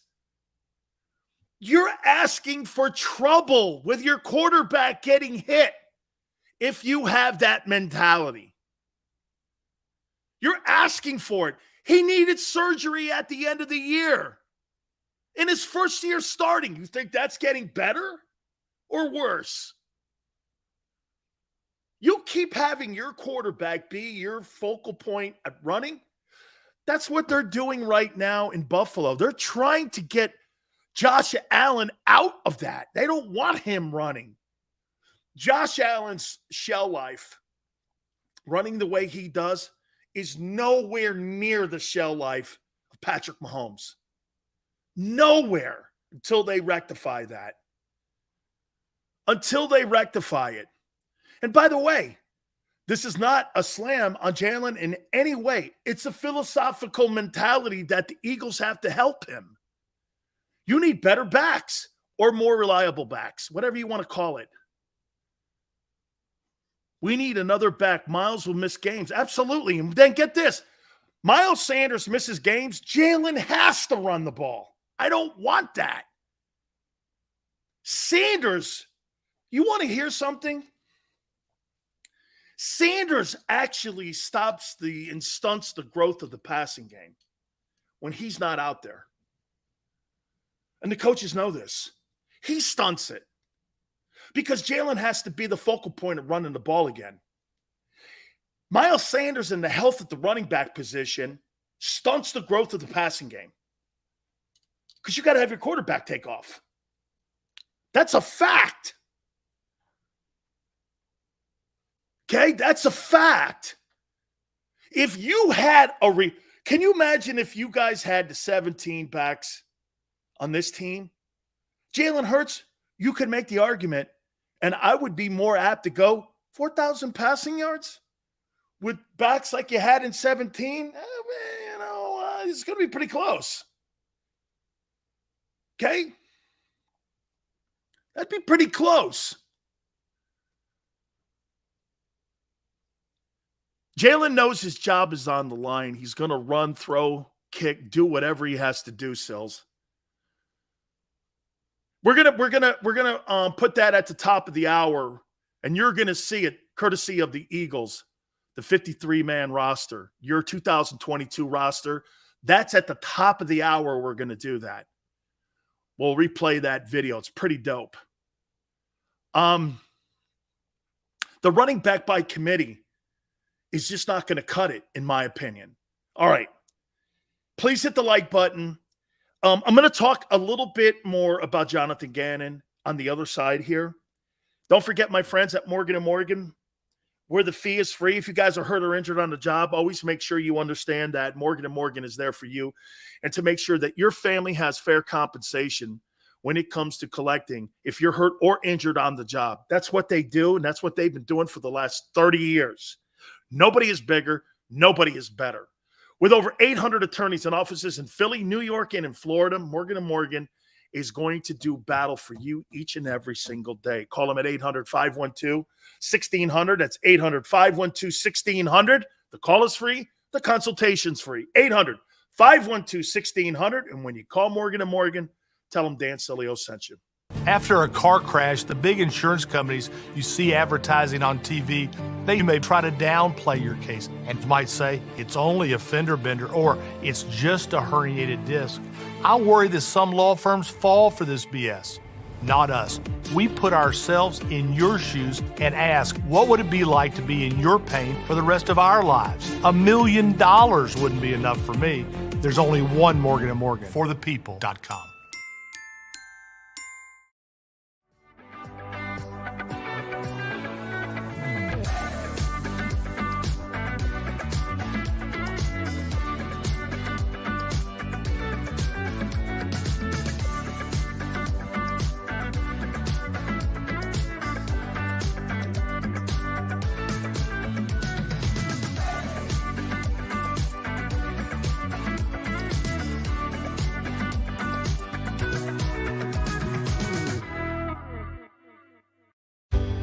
Go passionately.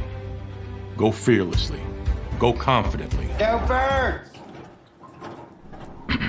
Go confidently towards your goals with First Trust, Philly's hometown bank for nearly 90 years, and the official bank of the Philadelphia Eagles. We're focused on getting you over the goal line. So go with conviction, go with trust, Go Birds! and go forward with us by your side. First Trust Bank, the official bank of Philadelphia dreams. Oh, and go Birds.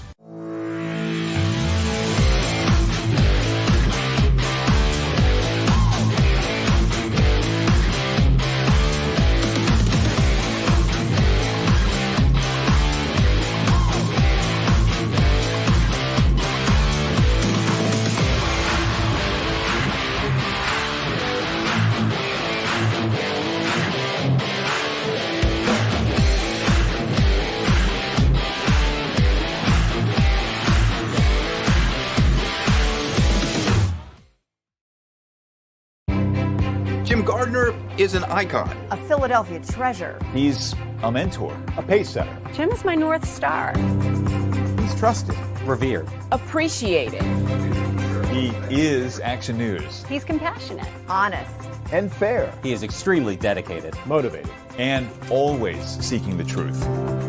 He's also funny. We are a team of many. Jim Gardner is our leader, and we're lucky to have him. At Stateside Vodka, every new customer gets the world's best rocks glass, free. You're telling me that bottle is cut in half? You could say that.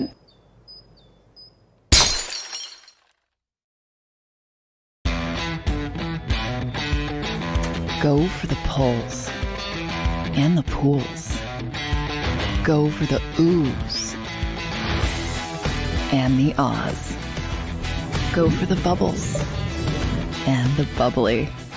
Go for the story and the stories. Go for the win. Go to Ocean Casino Resort. Book your trip at theoceanac.com.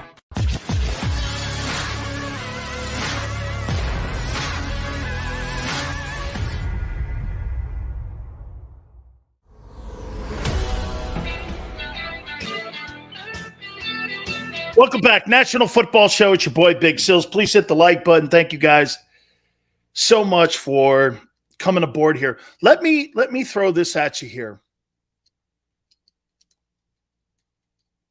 As excited as we are about what this roster looks like right now, okay, you've got to temper your emotions on how this has played out. And where I'm going with this is still a development of a roster here. You're developing this roster. And what's really great about it, you've got young players, veteran players, okay? You've got a combination in here. And there's a great mix. And can I tell you one of the most important things that the Eagles have done to this roster and to this organization this offseason? I can make all the noise I want. It's kind of my nature, right? But they have no noise in that building. There's no negativity.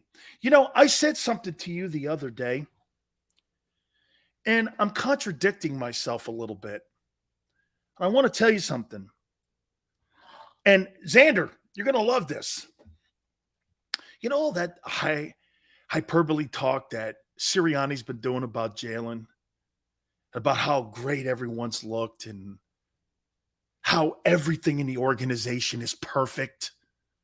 Can I tell you guys something? I don't ever remember Jimmy Johnson ever saying anything negative at all, ever, about a practice, about a player, about anything ever. It was always positive. He despised any negativity in conversations around his players or about his players by anyone in the PR department, his coaches, anyone. He would not tolerate that. I don't ever remember being around him and hearing him say, that guy's shit. This was terrible. I never remember that. I always remember positive encouragement, pushing the player to, because he always had a philosophy of this, guys. Jimmy always believed this: if you tell a player who he is, he'll remain. If you tell a player what he can be, he'll become it. And he believed that all the time. Jimmy always tried to make C students into B students and B students into A students. He knew who his A students were already. The Emmitt Smiths of the world, the Michael Irvins of the world, all those guys. He knew those guys were striving for greatness. It was the other part of his roster that he had to coach.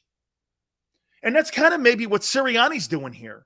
He's coaching the other guys and the young players that are on that team. And now when you mix in veteran players, you mix in established starters, you go out, and what you're doing is you're also showing everyone in your organization all in. You're all in. You know what today is? Today has nothing to do with Jalen Hurts. Today has everything to do with the success of every man in his cubicle and in his stall today. Everybody was given an oar today. You're going to row out to sea starting September 11th. And you're going to be in that boat like 31 other teams. Who gets to the finish line? And the Eagles have a strong boat, dude. Look at the teams around the league. Look at the teams just in the NFC. Watch this. You give the Bucs and Brady the benefit, don't you? I'll say this to you about the Buccaneers. How many people think Brady's going to want to go out with a whimper in his last year starting as a National Football League player? You think that guy's not going to do everything in his power to go out trying to win another Super Bowl? So all of those out there saying that Brady and the Buccaneers are not going to put up a good season, I don't think Tom Brady's going to want to end that way. My opinion. Now, do they have holes? Yeah. Watch this. I'll say this to you. If you took Tom Brady off that Buccaneer team, would the Eagles be better?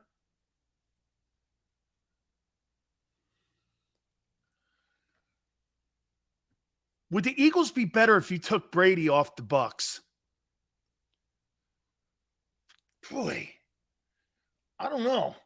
Maybe? Jack, your Dolphins are going to have a great year this year, I believe. Okay? How close are you to the Rams? What kind of team do you think you have versus the Rams? Whew. Close? Right? Close?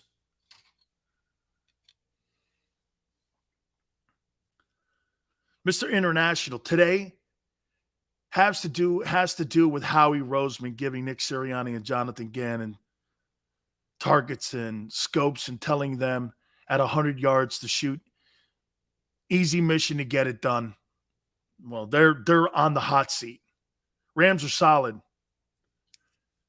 Weighing in the same air. Maybe. The Rams are better. But they're not deep. You see, the teams you see here in August and in September won't be the same teams later in the year. Okay? The Eagles, watch this. The Eagles might not be as talented as the Bucs, the Rams, or the Packers, but there's 18 weeks that have to be played. Eagles could be the best team in the NFC by the end of the year. They could be the best team or the best record. Because if I'm the Philadelphia Eagles, how do I guarantee my seat at the dinner table at the NFC Championship game? I have to have home field. I have to have home field. Because I do not want to go on the road and play the Rams or the Bucs or the Packers. I don't. I want them to come to my building. I want to play the wild card and have home field advantage. I want the bye. If I were the Eagles, my goal this year I want to be the team with the bye. Why not? Why not Philly? Why should it be the Bucks or the Rams? Why not Philly? Why not you having the bye? Why not you having it? You have just as right a chance as winning 12 or 13 ball games as anybody else does. How about this? Who has the best chance of winning 13 games in the NFC this year?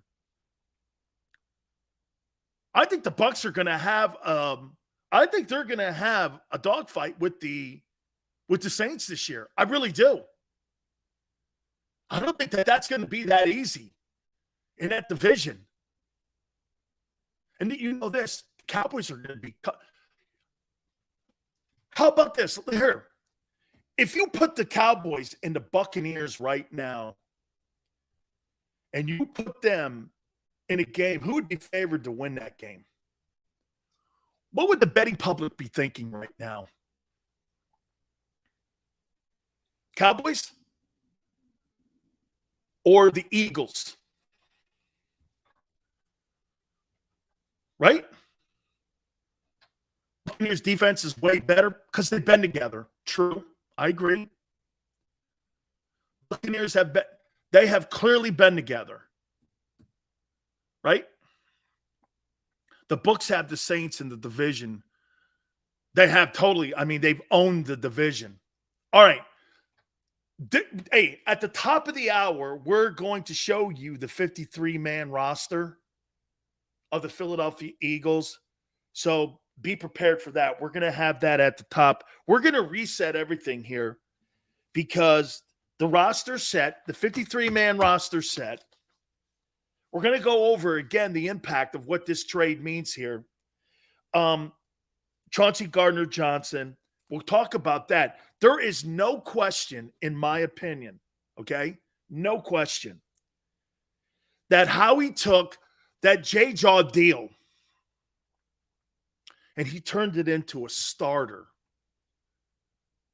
He turned it into a starter in your secondary. That's brilliant. Kudos. You know me. I don't throw out merit badges like that. Okay? That's right, name brand. The Bucks have Brady's arm and you have Jalen's legs. That's true. That's the difference in that game. The artist formerly known as Lawrence Weaver, I love it.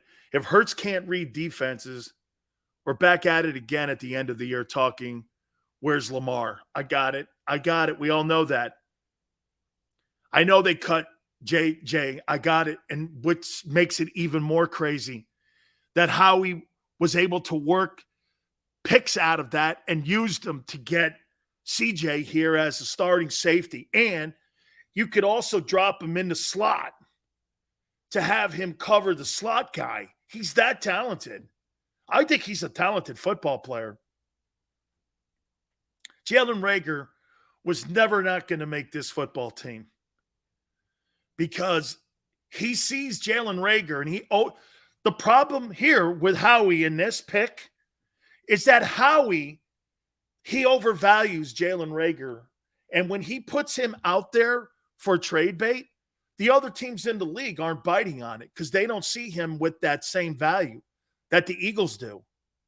But what Howie's going to have to compromise, and by the way, it was beautifully done. He went out and he went out and he ended up getting a starting safety. Okay? Got a starting safety out of the whole deal. Howie addresses the real hole on the roster. Wide receiver 5 makes how many plays a year? It's not a real issue. except when we're talking special teams. Okay? It's an issue on special teams, though, because traditionally your WR5 is your punt returner and your kick returner. And he's a piece of that unit traditionally. Okay? Hey, if that's me back there, man, I might put Gainwell back there. I might put somebody that is more reliable back there and more durable back there for me to take those punts and take those kickoff returns. Because Jalen Reagor just doesn't seem like he wants the job. If I was Jalen Reagor, I would look at it this way. That's my only job, and that's my only place on how I'm going to be a viable point to this team. On a scale of 1 to 10, what do you rate Sanders playing-wise? I think Miles Sanders is a good ball player, dude. All right, I got to take a timeout. We're going to reset everything. Hit the like button. Hour 3, keep it right here on the National Football Show.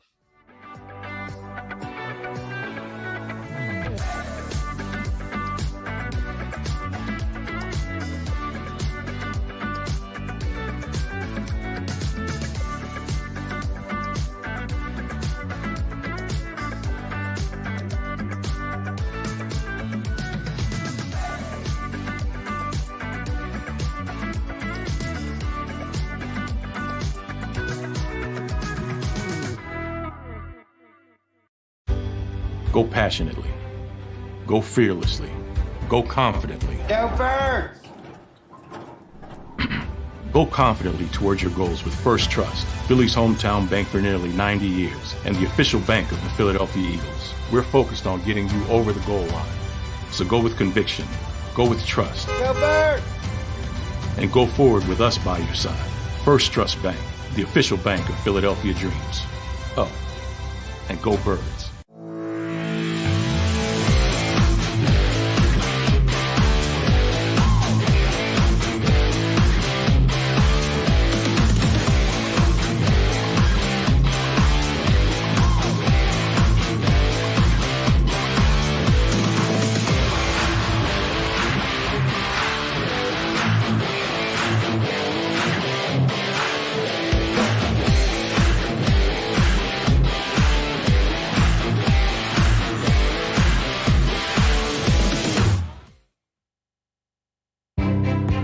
Gardner is an icon. A Philadelphia treasure. He's a mentor, a pace setter. Jim is my North Star.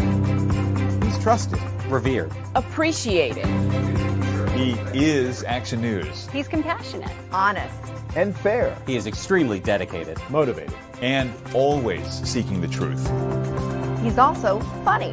We are a team of many. Jim Gardner is our leader, and we're lucky to have him. At Stateside Vodka, every new customer gets the world's best rocks glass, free.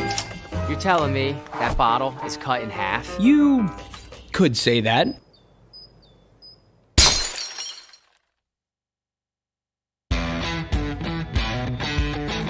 Go for the poles and the pools. Go for the oohs and the ahs.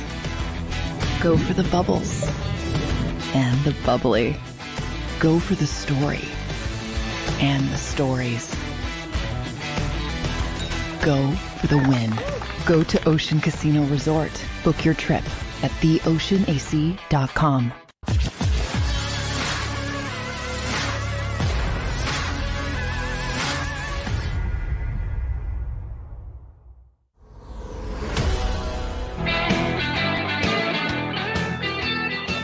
Hour number 3, National Football Show. It's your boy, Big Sills. We're going to show you the 53-man roster of the Philadelphia Eagles here in a second, but I want to set the day and what has happened here with this team. And here on August 30th, where you are in the room as you prepare for this upcoming season. And I'm going to put this out there, too, for you guys. This roster has been the best roster that Howie Roseman has ever put together as the general manager of your football team. From top to bottom, it's the most balanced. Well, here. There's still holes on the team. Your special teams still have to be addressed. But your D and O, it's the best he's put together as a roster here. And the deal that they made, we're going to talk about that here in a second, but the roster of the 53-man roster for the 2022 Philadelphia Eagles, it's now officially set. And here's Howie Roseman's creation. All courtesy of the Eagles here. Here is your football team.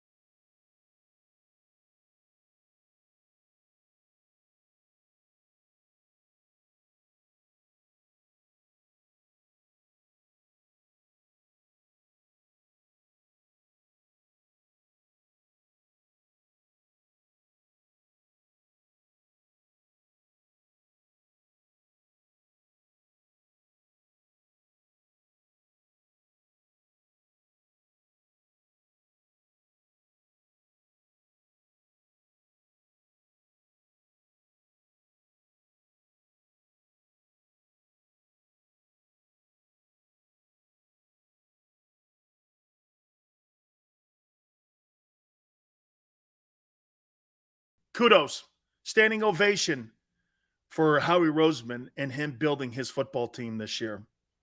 Now it's in the hands of the coaches. We'll get to that in a second here. Also, earlier, prior to us going on, it happened probably right before Sports Take went on.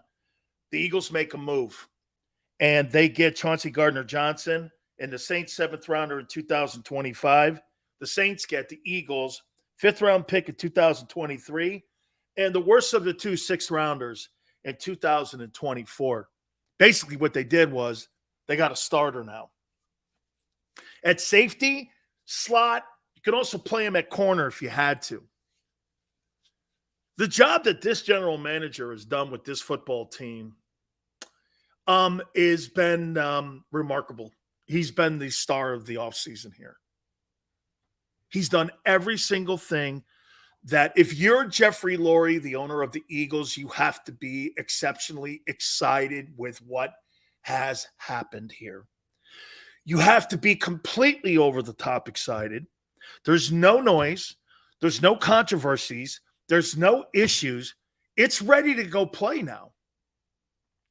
My questions, special teams and coaching. Okay, hey, and the conversation, if you notice today, has veered away from Jalen. Why? Because Jalen has no excuses. Okay? Hassan Reddick has no excuses. Fletcher Cox has no excuses. A.J. Brown has no excuses. Devontae Smith, Goddard, Mulata, Kelsey, all of them, no excuses. Failure's not an option here. We're not talking about one side of the football having to carry the other side now. You got a football team that your defense and offense could get in the water and row together here. This is where it is now. Now, sure looks good on paper. You guys got it on paper. Do you have the right coaches? My thought process in Sirianni, I'm not there yet. I'm not giving this guy autonomy yet to sit there and go, he's proven to me he's a good coach. Far from it. His little seedling things and his T-shirts and all that other shit, whatever, guy. It's about winning ball games and putting people in proper positions and allowing your players to go out and play. Hey, so far so good. But don't you have a problem if you're Nick Sirianni? Wouldn't you have done this? Damn. What gave you the confidence to bring back Jonathan Gannon? Who told you to bring him back? Or obviously you have no say over your coaching staff. So this was a Howie Roseman deal. Howie brought him back Because if my ass is on the line with a defensive coordinator who I think is soft, and I've put all these pieces together, boy, I'll tell you what, man, this is either going to be a major hit or this is going to be one of the greatest flops in the history of football.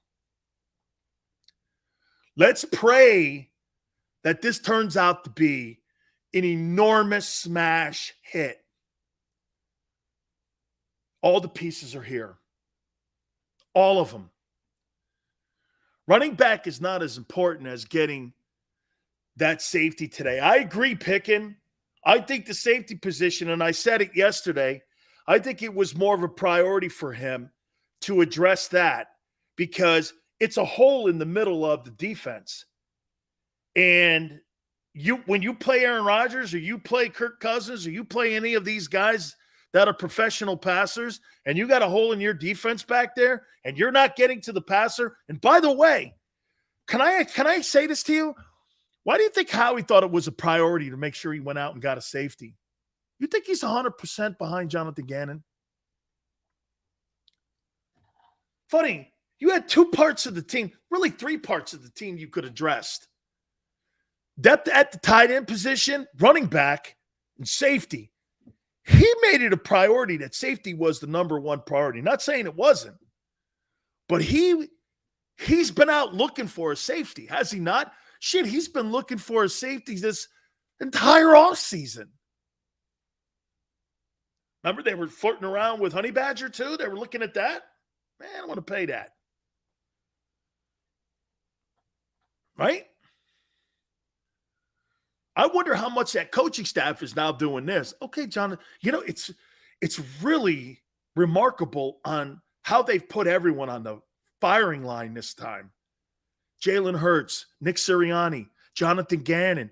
Everybody is on the hot. I've never seen more coaches or more players put on a hot seat in my life. Watch this, and look at how different it is. Jalen Hurts, look at what Jalen Hurts has in front of him. Either a $40 million per year payday or he's out. Or he's out. That's crazy. Or he's out. Jonathan Gannon, you either have a top 15 defense or you're out. Do I think Sirianni's? No, I think Nick's around, and I think they like Nick. Okay, I do. I think they like Nick. Dude, if Jonathan Gannon finishes his football team in the top 15 in defense, he'll be the next head football coach of the Jets. Joe Douglas will hire his ass. Okay? Joe Douglas will hire his ass. He's on it. I actually kind of like it. This is like going to Atlantic City and going to Oceans, and you take your bag of money and you put it on the crap table or the roulette table, and you just spin that wheel, baby. Whoosh. Am I going to win or am I going to lose? I've never seen anything like this. How many guys are on one-year deals? Dude, everybody's on a one-year deal. Hey, you talk about investing in yourself. You know what Howie Roseman's pitch must have been to these guys? Tell me if you didn't think that this was the pitch. Hey, James, you're on a one-year contract. I want you to come in here, and I'll make this statement to you. You come in here and you ball your ass off, I'll sign you to a 3-year deal. It's up to you. And here's some money so that you don't take that bad of haircut. You're in the same division. You basically don't even have to pull your kids out of school. You probably live in New Jersey. And you don't really have to do anything crazy. And you know the entire division. Bradbury probably went like this. Can it get any more perfect than this? And I get to go against my former team that dogged me. Howie Roulette. This is like Howie Roulette. I like it, name. Howie Roulette. Let's see where we can go now. CJ. So the Saints didn't want to pay you, huh? Pretty shitty. Tell you what I'll do.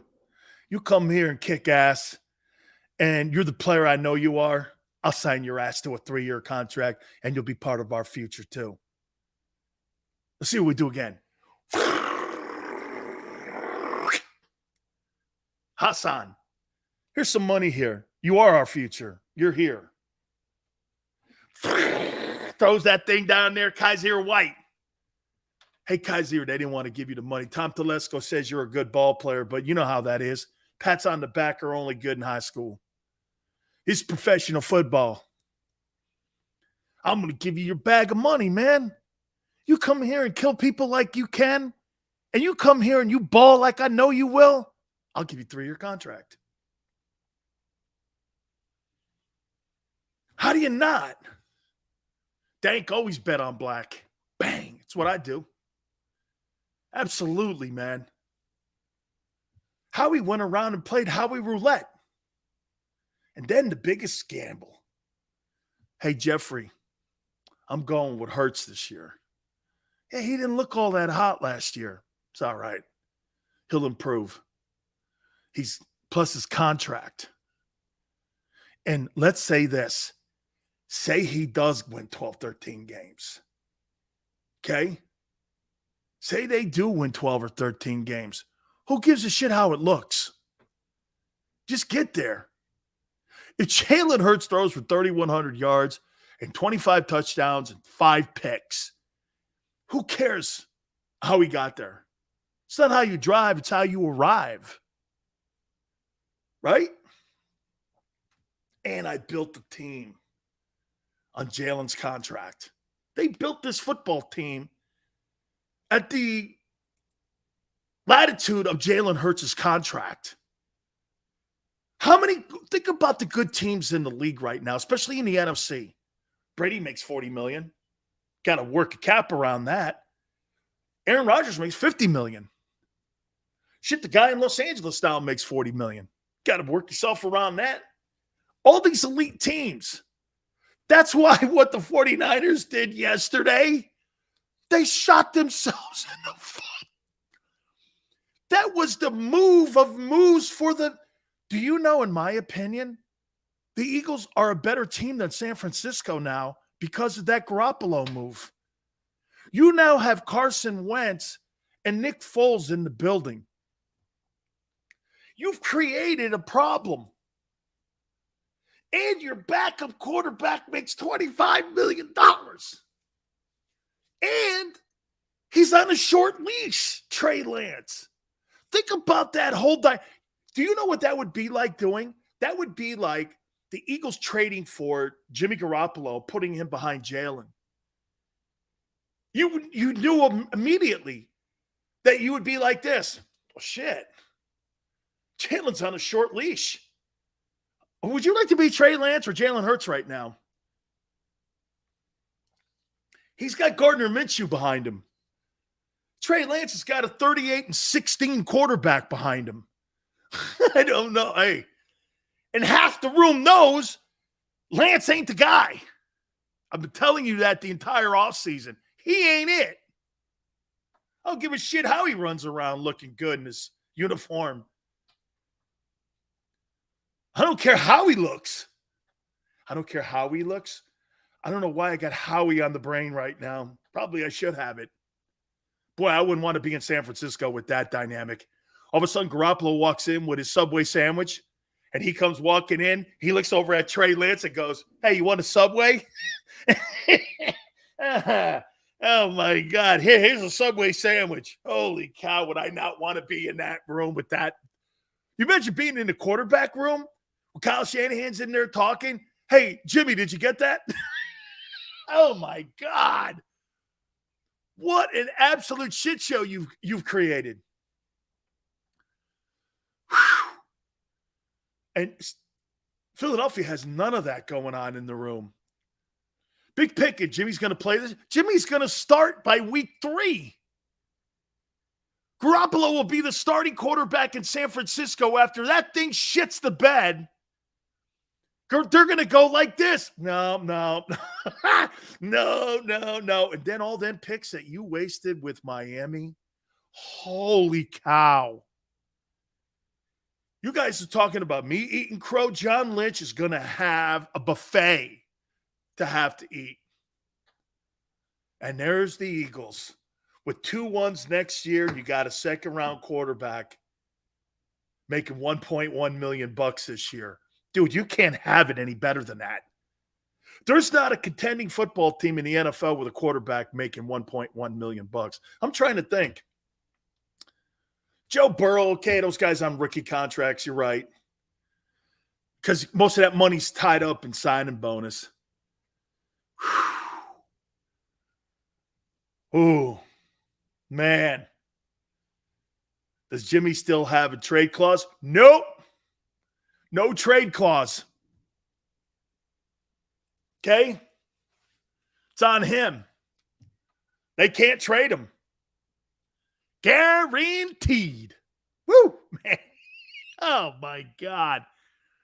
You talk about having somebody by the short hairs. Garoppolo won that thing big time. They blinked. 49ers have a Super Bowl roster. They have a Super Bowl roster. Howie has a Super Bowl roster with a 1.1. Look at what the Niners have. You got a $25 million guy in Garoppolo, and you got 3 ones tied up in Trey Lance. You know what you have tied up in Jalen? Ungats, 1.1. Zach Pascal makes more. The whole freaking thing's amazing. I was watching Barrett today, and he kept shaking his head. I was watching it. Xander, I'm shaking my head. I went like this. I can't believe this. No wonder Deebo Samuel wanted out. I bet you Deebo Samuel's feeling a lot better right now that Garoppolo's back. Sills, when does Hurts start asking for his money? Huh? The bye week. That's when they'll start working contract if he's there. If the coaches have prepared the team good enough. We'll see. My question, you know what's crazy? Over these last 3 weeks, my centerpiece conversation on Jalen Hurts has shifted massively to the coaches. GM's doing his job. Jalen's preparing himself. The roster's set. The coaches, are they in good enough shape? Did they practice hard enough? Have they prepped enough? All of that's coaching and culture. That's what I look at here. I think Lance will be fine. What makes you say that? Hey, and 2-5, you think Lance will be fine? Why would you trade out a certainty of 38-16? This guy's beaten Rodgers and Dak on the road, gone to Super Bowls. You're exchanging that for maybes? Not me in an era right now where I can own the NFC. Somebody is going to roll the dice right and own the NFC for the next 5 years. Is that going to be the Philadelphia Eagles? Jimmy Garoppolo's career now is 45-18, 5-2 in the postseason. And you're going to kick that set of keys over to Trey Lance? Not me. 45-18. Really? And you know what? I ended up being right. Because I kept saying, are you really going to let Garoppolo leave the building and let him go to Seattle and throw to Lockett and to DK Metcalf? Are you really going to do that? And they went, nope. Nope. His defense, I know. It's funny when people say that. I love it. It doesn't work with Jimmy G, but it works with Jalen. Oh, I see. Right. Okay. Jalen carried him to 9-8, not the offensive running attack. Okay. Right. I love how some players like Brady and everybody, they get the one loss no matter if a guy throws for 150 yards or not. I love it. 4 years, 140, 115 guaranteed. Boy, you're rolling the dice, Flex, that he's going to deliver. Okay. And Howie is. But see, Howie's not really. Howie isn't sure on Jalen Hurts. Howie's not sure. But he's got 2 first-round draft choices next year. This guy's brilliant. This guy's not going to let Carson Wentz ever happen to him again.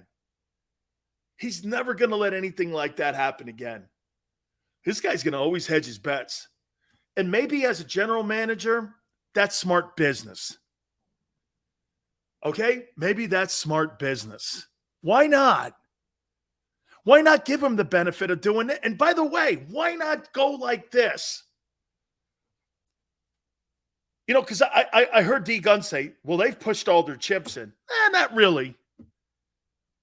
They still got 2 first-rounders next year in case things go sideways. And they've done all these moves economically because of the contract that the quarterback has. No other reason. You still got $5.5 million of dead cap money because of Alshon Jeffries and some of the moves that they have made that haven't panned out. There's still dead cap money on there. The money goes away next year, too. And the cap raises. And you get 2 ones. You know, but it's smart. I'm not ripping them. You should always go like this. You're only as good as the last season you play. There's nothing wrong with that mentality. You don't have to be all in on everybody every year or for years to come. I just think you have to be all in on players for that respected year. And that's what he is and the Eagles are. There's nothing wrong with Howie doing this. I got 2 ones next year in case this thing falls apart. So what?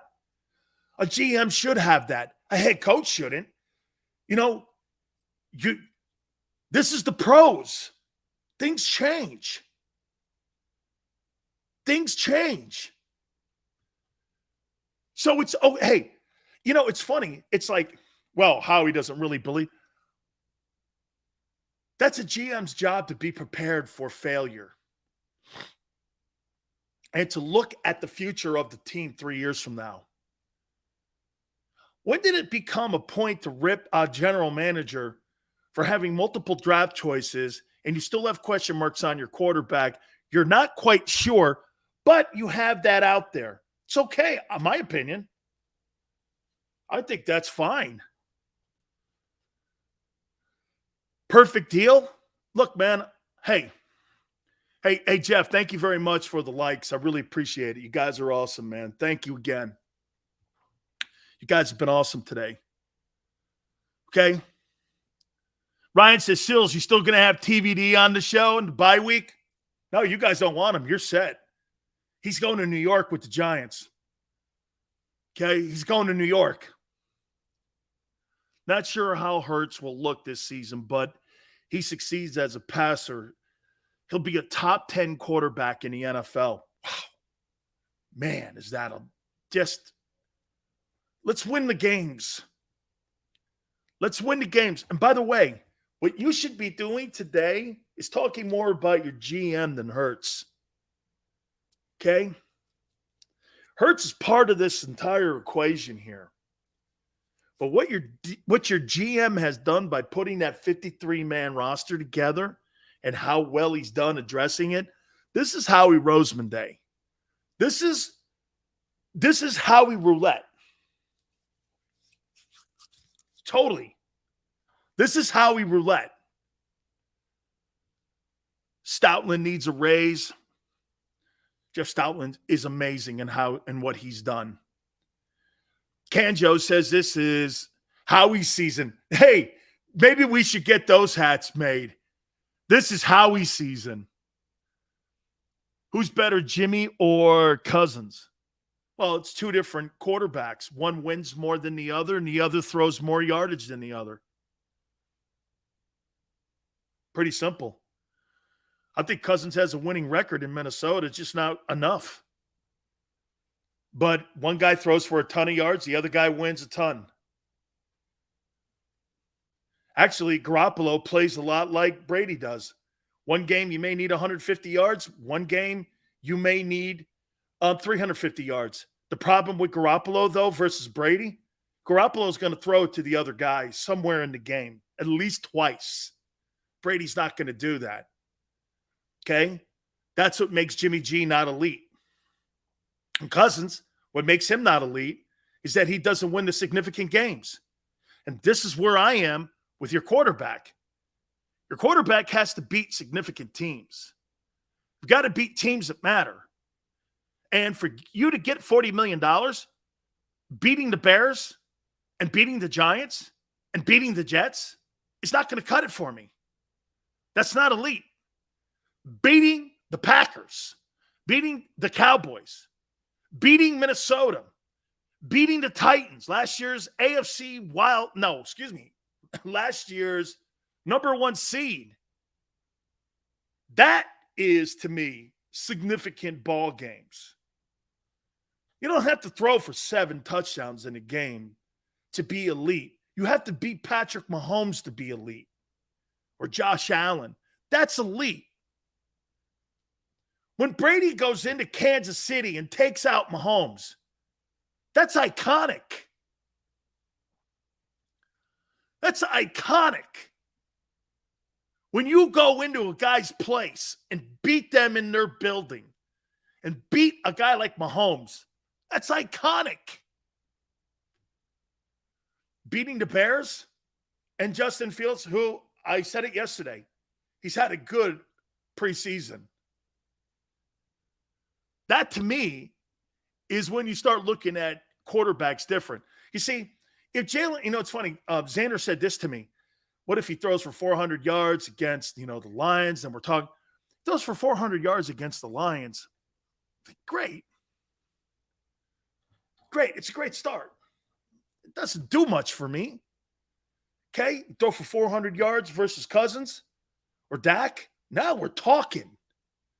Now we're talking about getting in the conversation and elbowing your way into the top 10 conversation of quarterbacks. Okay? All right? That, to me, is when you start looking at Jalen in a different light. And how about this? The offense in a different – let me tell you this, guys. If you start beating those significant football teams on your schedule this year, you'll look at that roster differently too. You'll look at – people around the league will even look at Howie differently.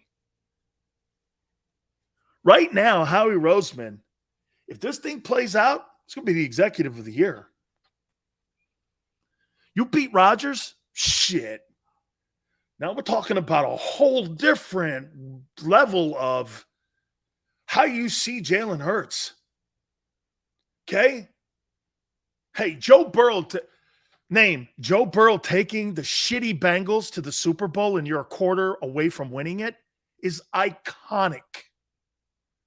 The Bengals, the 30th worst O-line, sacked 1 billion times. And he's a quarter from winning it. That's iconic. Art Gravy says, the pressure on Hurts with this roster is insane. Great.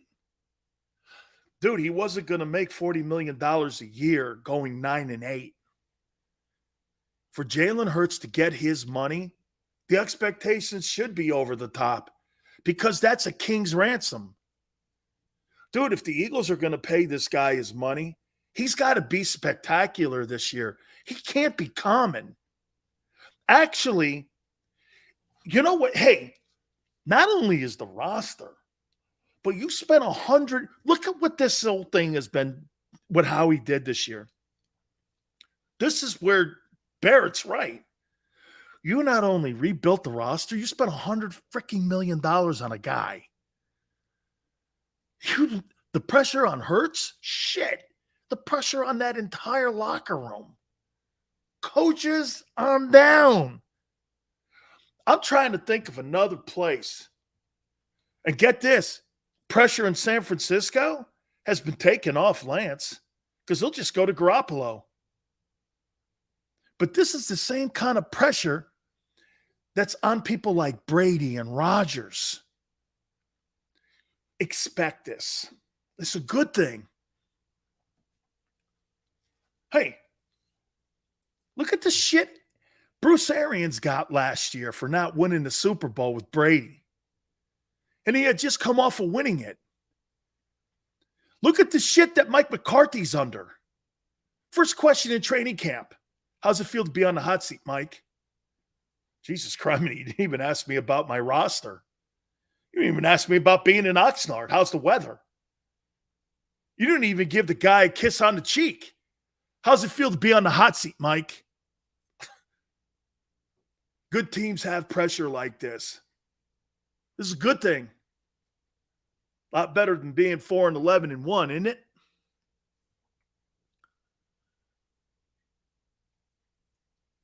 Has any other quarterback in recent memory had as much riding on one season, especially in a city like Philly?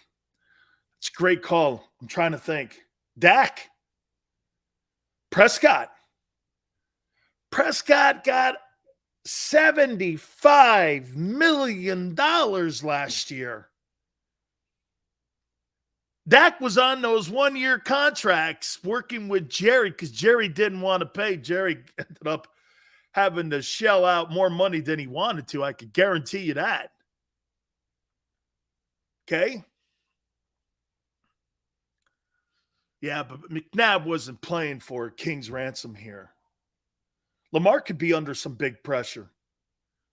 Okay? You see Lamar like that. Somebody put a tweet out there, and he liked the Miami Dolphins one. He's from Miami. That's why he did it. But he's a South Florida kid. It's okay. I talked to his mom.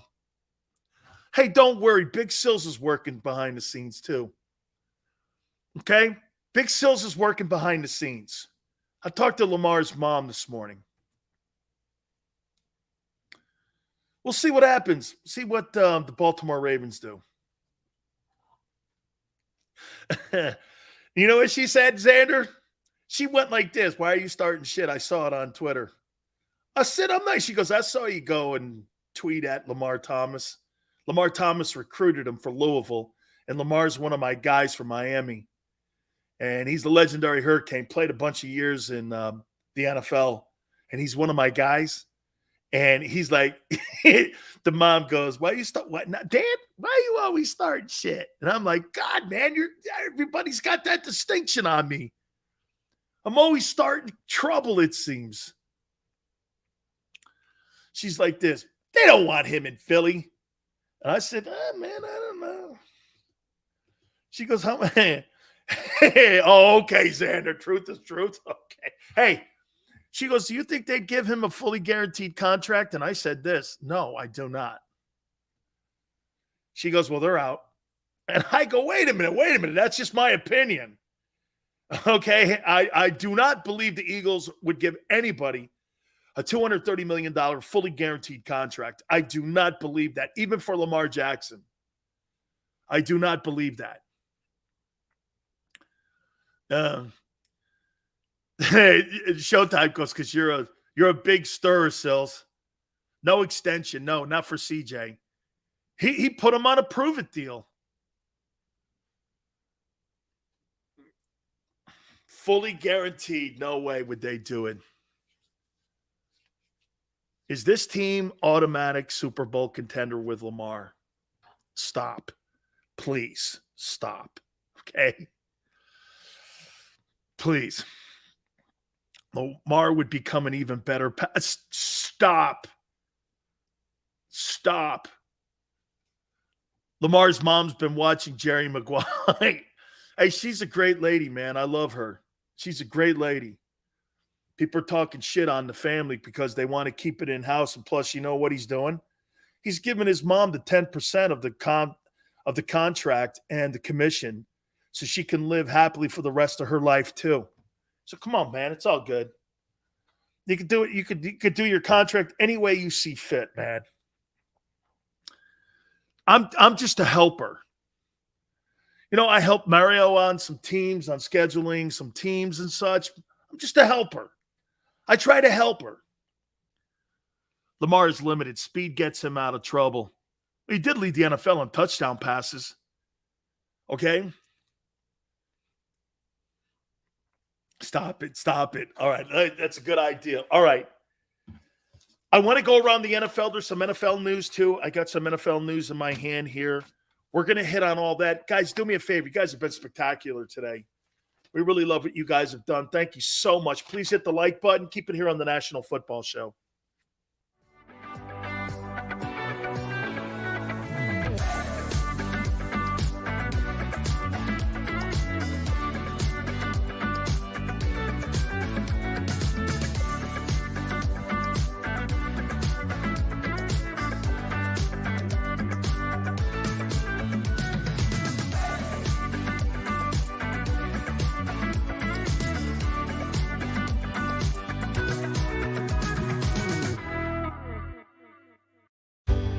Go passionately. Go fearlessly. Go confidently. Go Birds!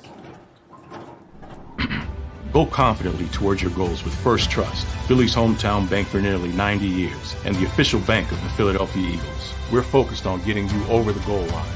So go with conviction. Go with trust. Go Birds! And go forward with us by your side.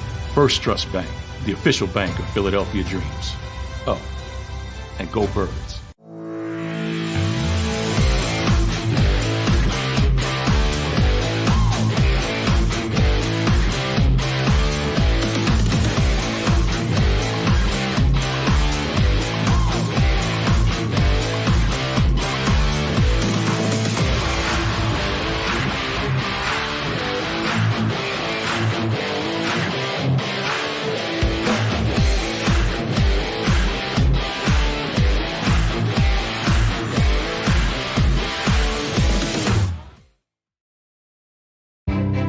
Jim Gardner is an icon. A Philadelphia treasure. He's a mentor, a pace setter. Jim is my North Star.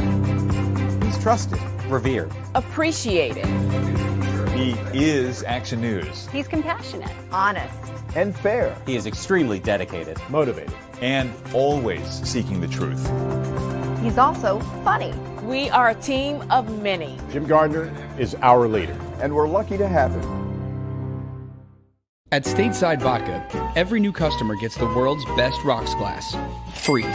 You're telling me that bottle is cut in half? You could say that.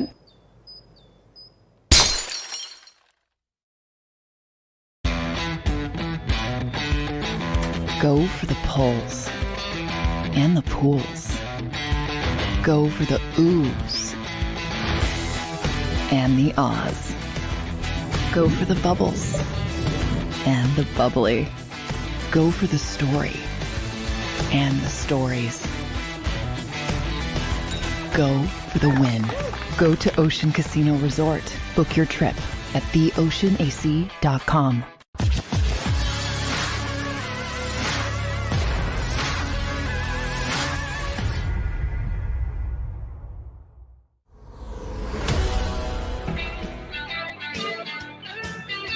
Welcome back. National Football Show. Please hit the like button. Thank you guys so much. We really appreciate it. Josh Gordon cut by the Chiefs.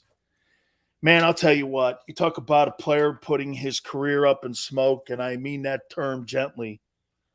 Boy, I mean, I watched him a few years back when he came back off of suspension, and he was still with the Browns when he came back, and he had been gone for like 18 months. And I watched him get 14 catches and over 100 yards, and I said this, I cannot believe how great a football player this guy is. He just could never stay focused. And you talk about a waste of talent. Ended up, being overweight, unfocused, undisciplined. You look at that and you just really, I feel for the kid, because I go back and I say this, man. I go back and, you're like, you're going to kill every single brain cell you ever have looking at yourself in the mirror going like this. What did I do? What could I have been? The things I could have accomplished. You just, unfulfilled talent is sometimes the biggest sin of all time, isn't it? You just see certain guys, man, and they're just so gifted. And you just see, why didn't it happen? People get in their own way all the time. Hey, I will promise you, I've done that numerous times. Okay? And maybe that's because it affects me more, because I know what that self-inflicted pain feels like. And Josh Gordon with self-inflicted pain, can you imagine being your own worst enemy? Hey, I just told you, right? I am my own worst enemy. I know it. He hasn't figured that out. And now he's been cut by the Chiefs. There'll be somebody out there that'll go, this guy's just too talented and too gifted. And I hope it ends right for him. And I hope it ends cool. Like Antonio Brown.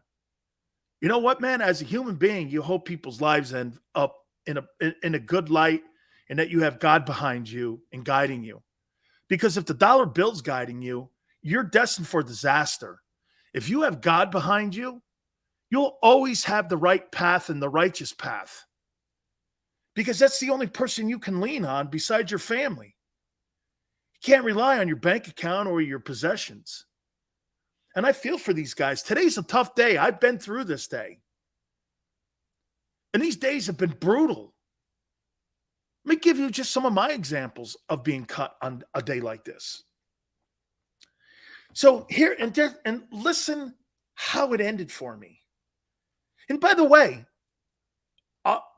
there's a billion guys with my story today.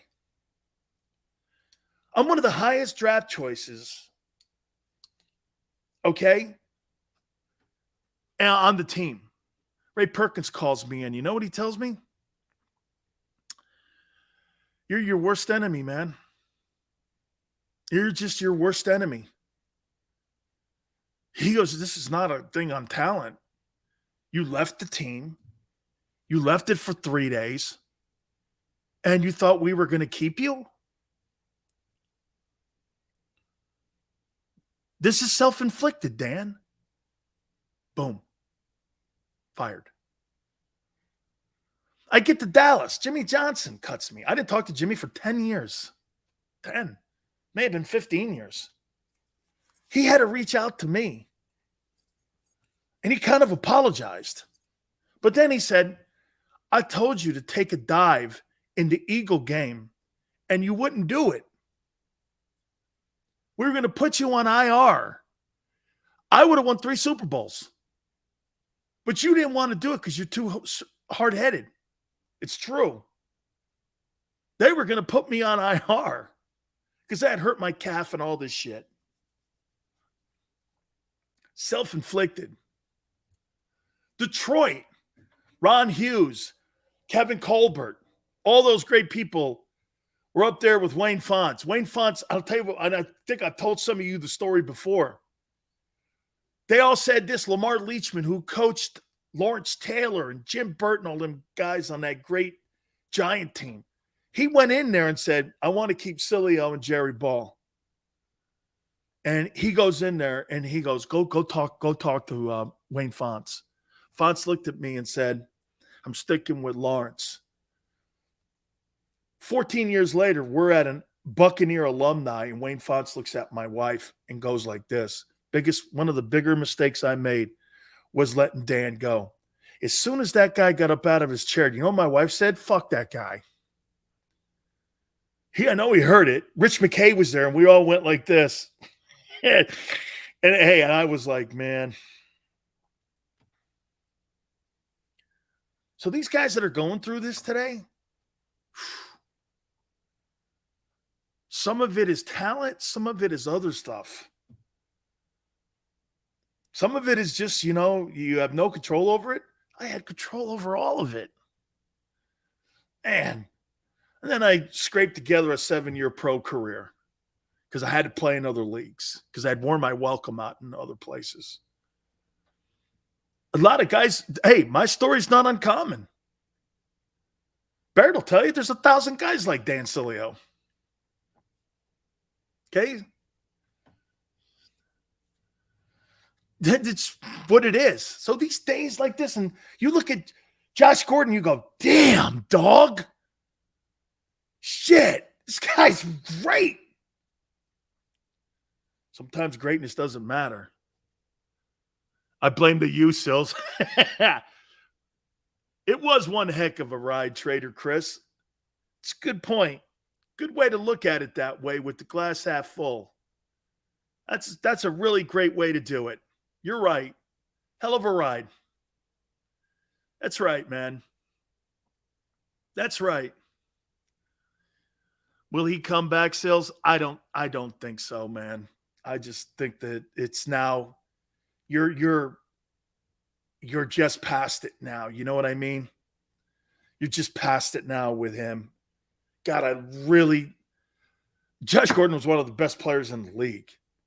He's one of the best players in the league, and he just couldn't get out of his own way. And every time I see that story, I know what he's going through today. Mr. International, your life was a life man dream. What men would only dream of. Hey, Mr. International, that's a kind comment. I've had a lot of great people around me in my life. My family is number one. Just a ton of great people. And anytime anybody has ever had success in life, they always have to have great people around them. Can't do this by yourself. You may think you can, but we all know and deep down, you have to have great folks around you. And folks that believe in you and trust in you. Okay? Being a professional athlete is so difficult. And being a professional athlete has so many things around it. Okay? Has so many things around it that, in your life,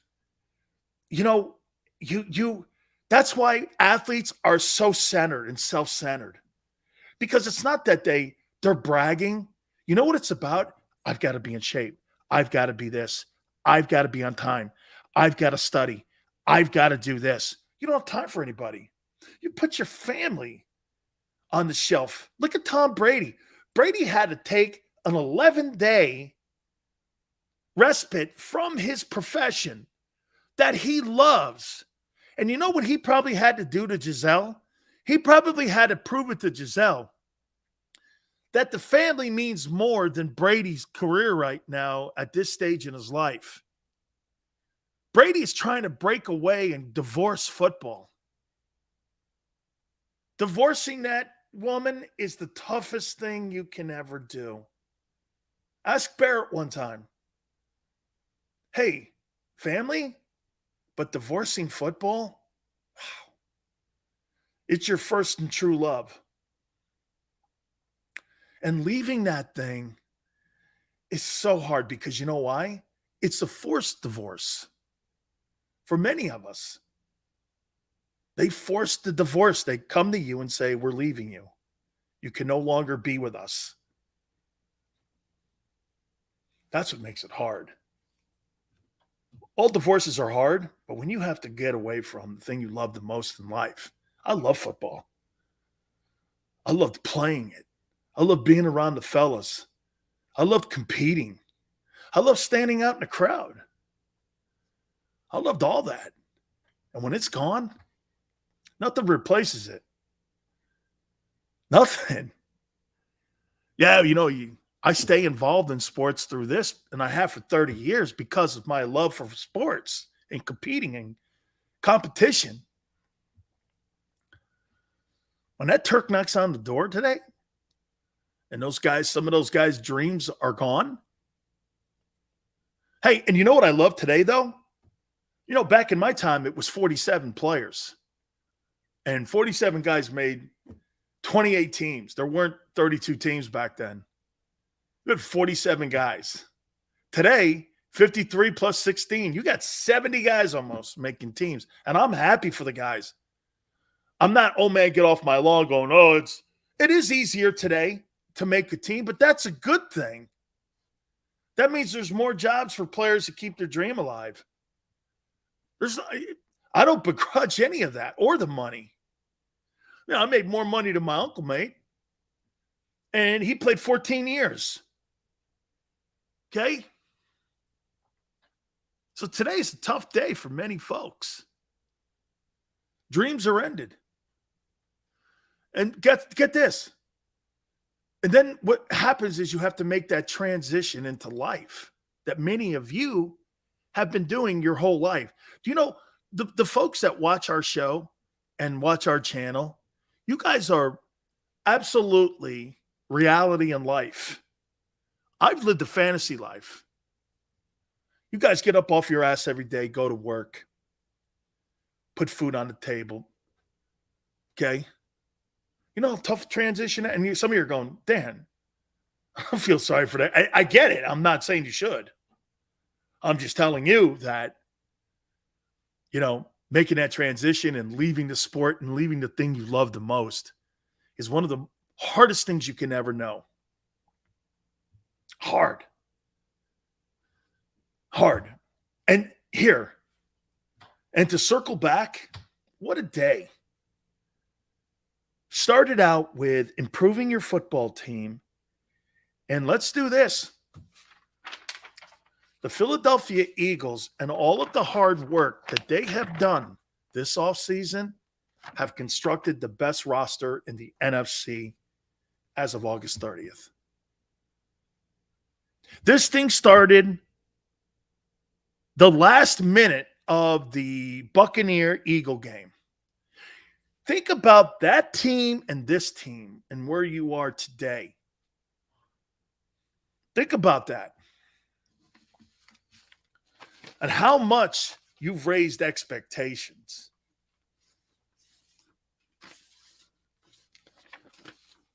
Two months ago, I'd say you in that Buccaneer game, again, you'd get murdered. Today, I say this. I'd like to see that game. I'd like to see that game. See, I'm a big believer in this. I'm one of those guys that goes this route. You think you're better than me? You think you can beat me? Well, let's go play 60 minutes of football and find out. Let's get in the squared circle or in the octagon and see what you got. I ain't running from anybody. You've built a football team that you don't have to run from anybody now. Yeah. Look, and be patient with it.